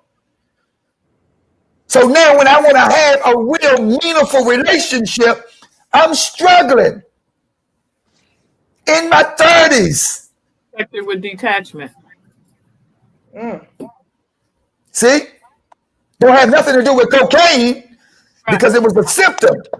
I used cocaine, here it is, guys, because Vance didn't really like Vance. Even though he was fly, he was talented, he was a skater, all of that. I didn't like me. And it wasn't just because I didn't like me.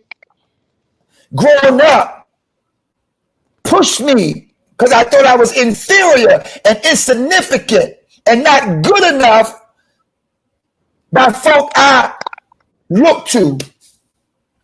And I had to work out of it.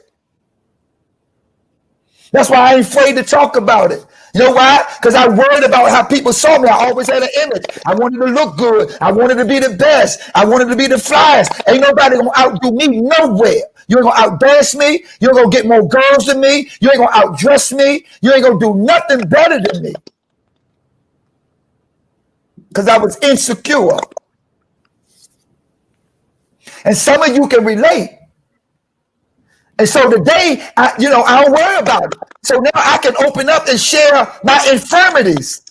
I couldn't do that because I wanted you to always look at me as being on point. So I sought approval from people. I became a people pleaser. So now I don't need approval from man. Man ain't gonna regulate what I do. I don't care what you think about me when I dance. I don't care how you talk about when I skate. If you mad about it, that's your problem, not mine. I'm going to live. I'm going to be free. I'm going to be transparent because I don't live like a villain. I am a good dude. Right. Preach it today, Bishop. I think I will. Hallelujah. That's just real from the heart talk. I let you see it all. Paul said, listen, I'm done. Paul said, I'd rather glorify in my infirmities that the power of Christ may rest upon me. That's what he said. I ain't gonna showboat. Who get anything from that? I can tell you I got a degree. I went to school. I'm educated. I am. I studied. I applied myself. I ain't gonna sit here and tell you that. Who gonna get anything from that? I want you to know whatever you in, wherever you are, that's not the end of you. And what you did ain't you. Man, I stole from my own mother, man. And sister. To get high. I had to throw that in. Do you hear me? I would never tell that because I thought it was soft. I thought it was a punk way. But I knew my mother wasn't going to do nothing. I ain't going to rob a dude and get killed. I slip a little $20. And I knew I was wrong. But have you ever wanted to stop something and couldn't stop? Woo. Yes, sir. Have you ever knew that something was wrong and you were doing wrong and you knew you was better, but you couldn't quit? Have you ever said, God, how can something be so good and be so wrong? Have you ever been laying in a bed with some stranger, or not a stranger, but somebody you know you're supposed to be in a bed with, and it's good, and you know it ain't right, and you get up and pray, but you know you're going to do it again? Y'all don't want to talk to me. It was strangers. It's They were real. strangers. Yes, sir. You didn't know who you Oh, was in no. bed with.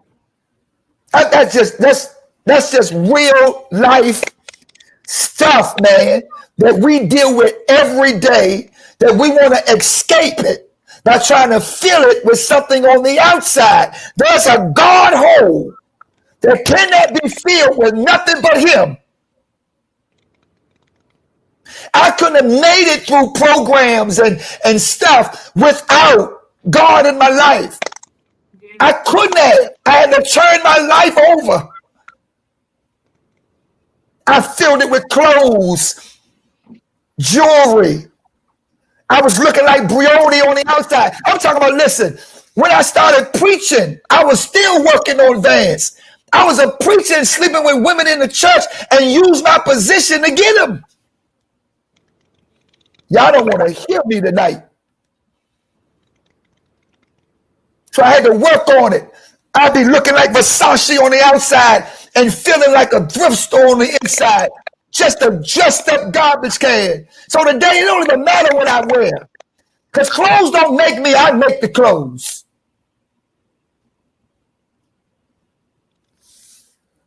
Labels don't make me. I had to wear a label. Because I didn't even know I was already stamped.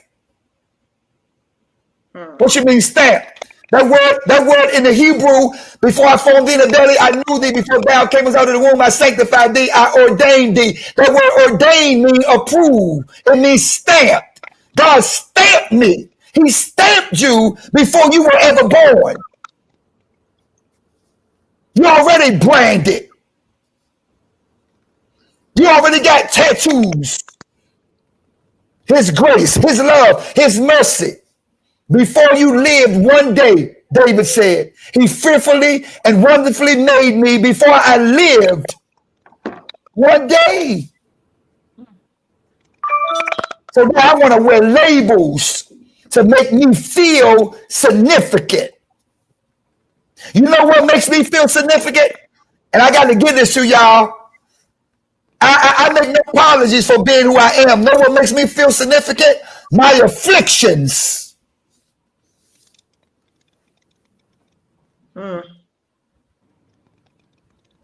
That God counted me worthy to go through it and bring me out. That's significance. Your afflictions. David said, if I had not been afflicted, it was good for me. It was good for me that I smoked crack because I was an arrogant, self-centered, narcissistic, self-aggrandizing lunatic.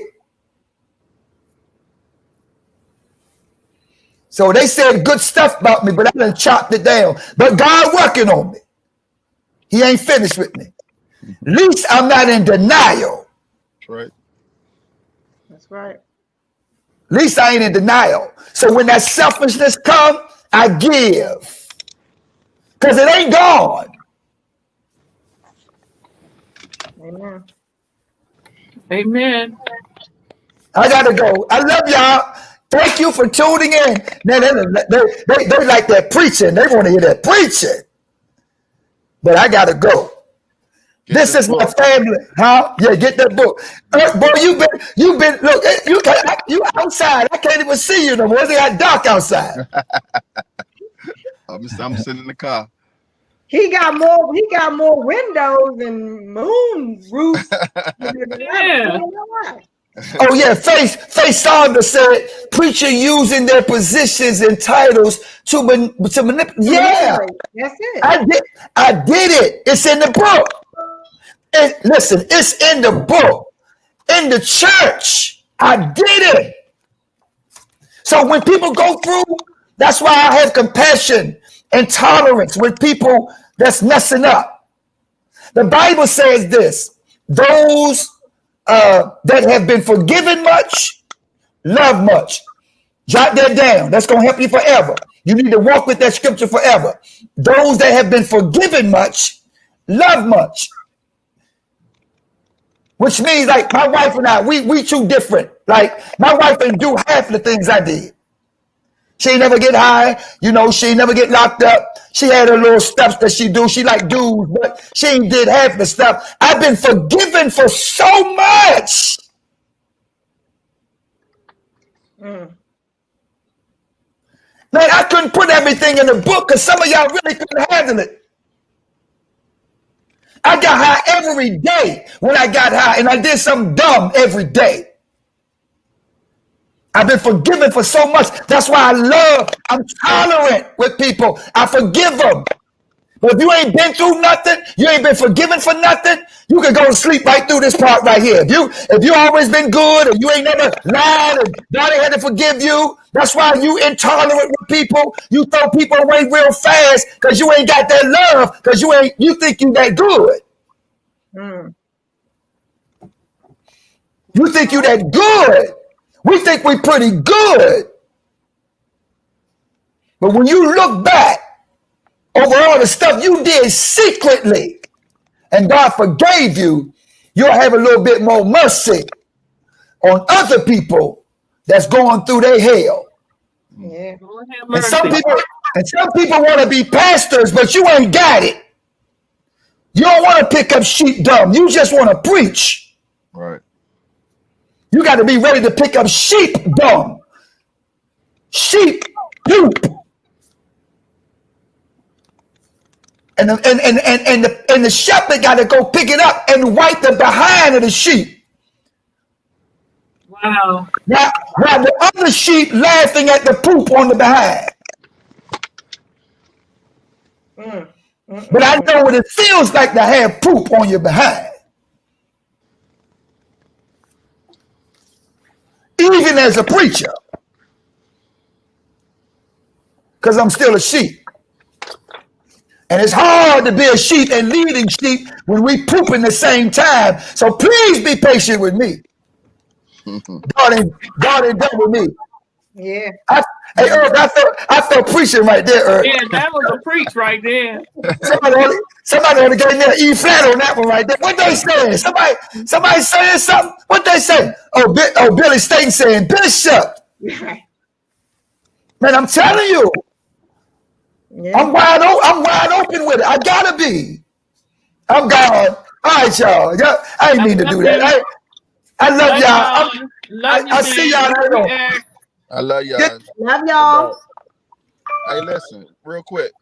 Yeah. For those that's not book readers, it's not a long book. I'm not a book reader myself. It's not long. It's straight to the point, so don't feel like my own read books. It's a really, really good book that keep you on the edge of your seat. Like you can't wait to see what's next. I'm ready for the next book, but yeah, wow. Definitely get the book from Amazon and support. It will definitely bless you. I just wanted to plug that in. I love y'all though. And I can't wait to have your book sitting on my bookshelf and sitting in my living room, Vance. I'm so proud of you. I love you to the moon and the sun. Thank y'all. Peace.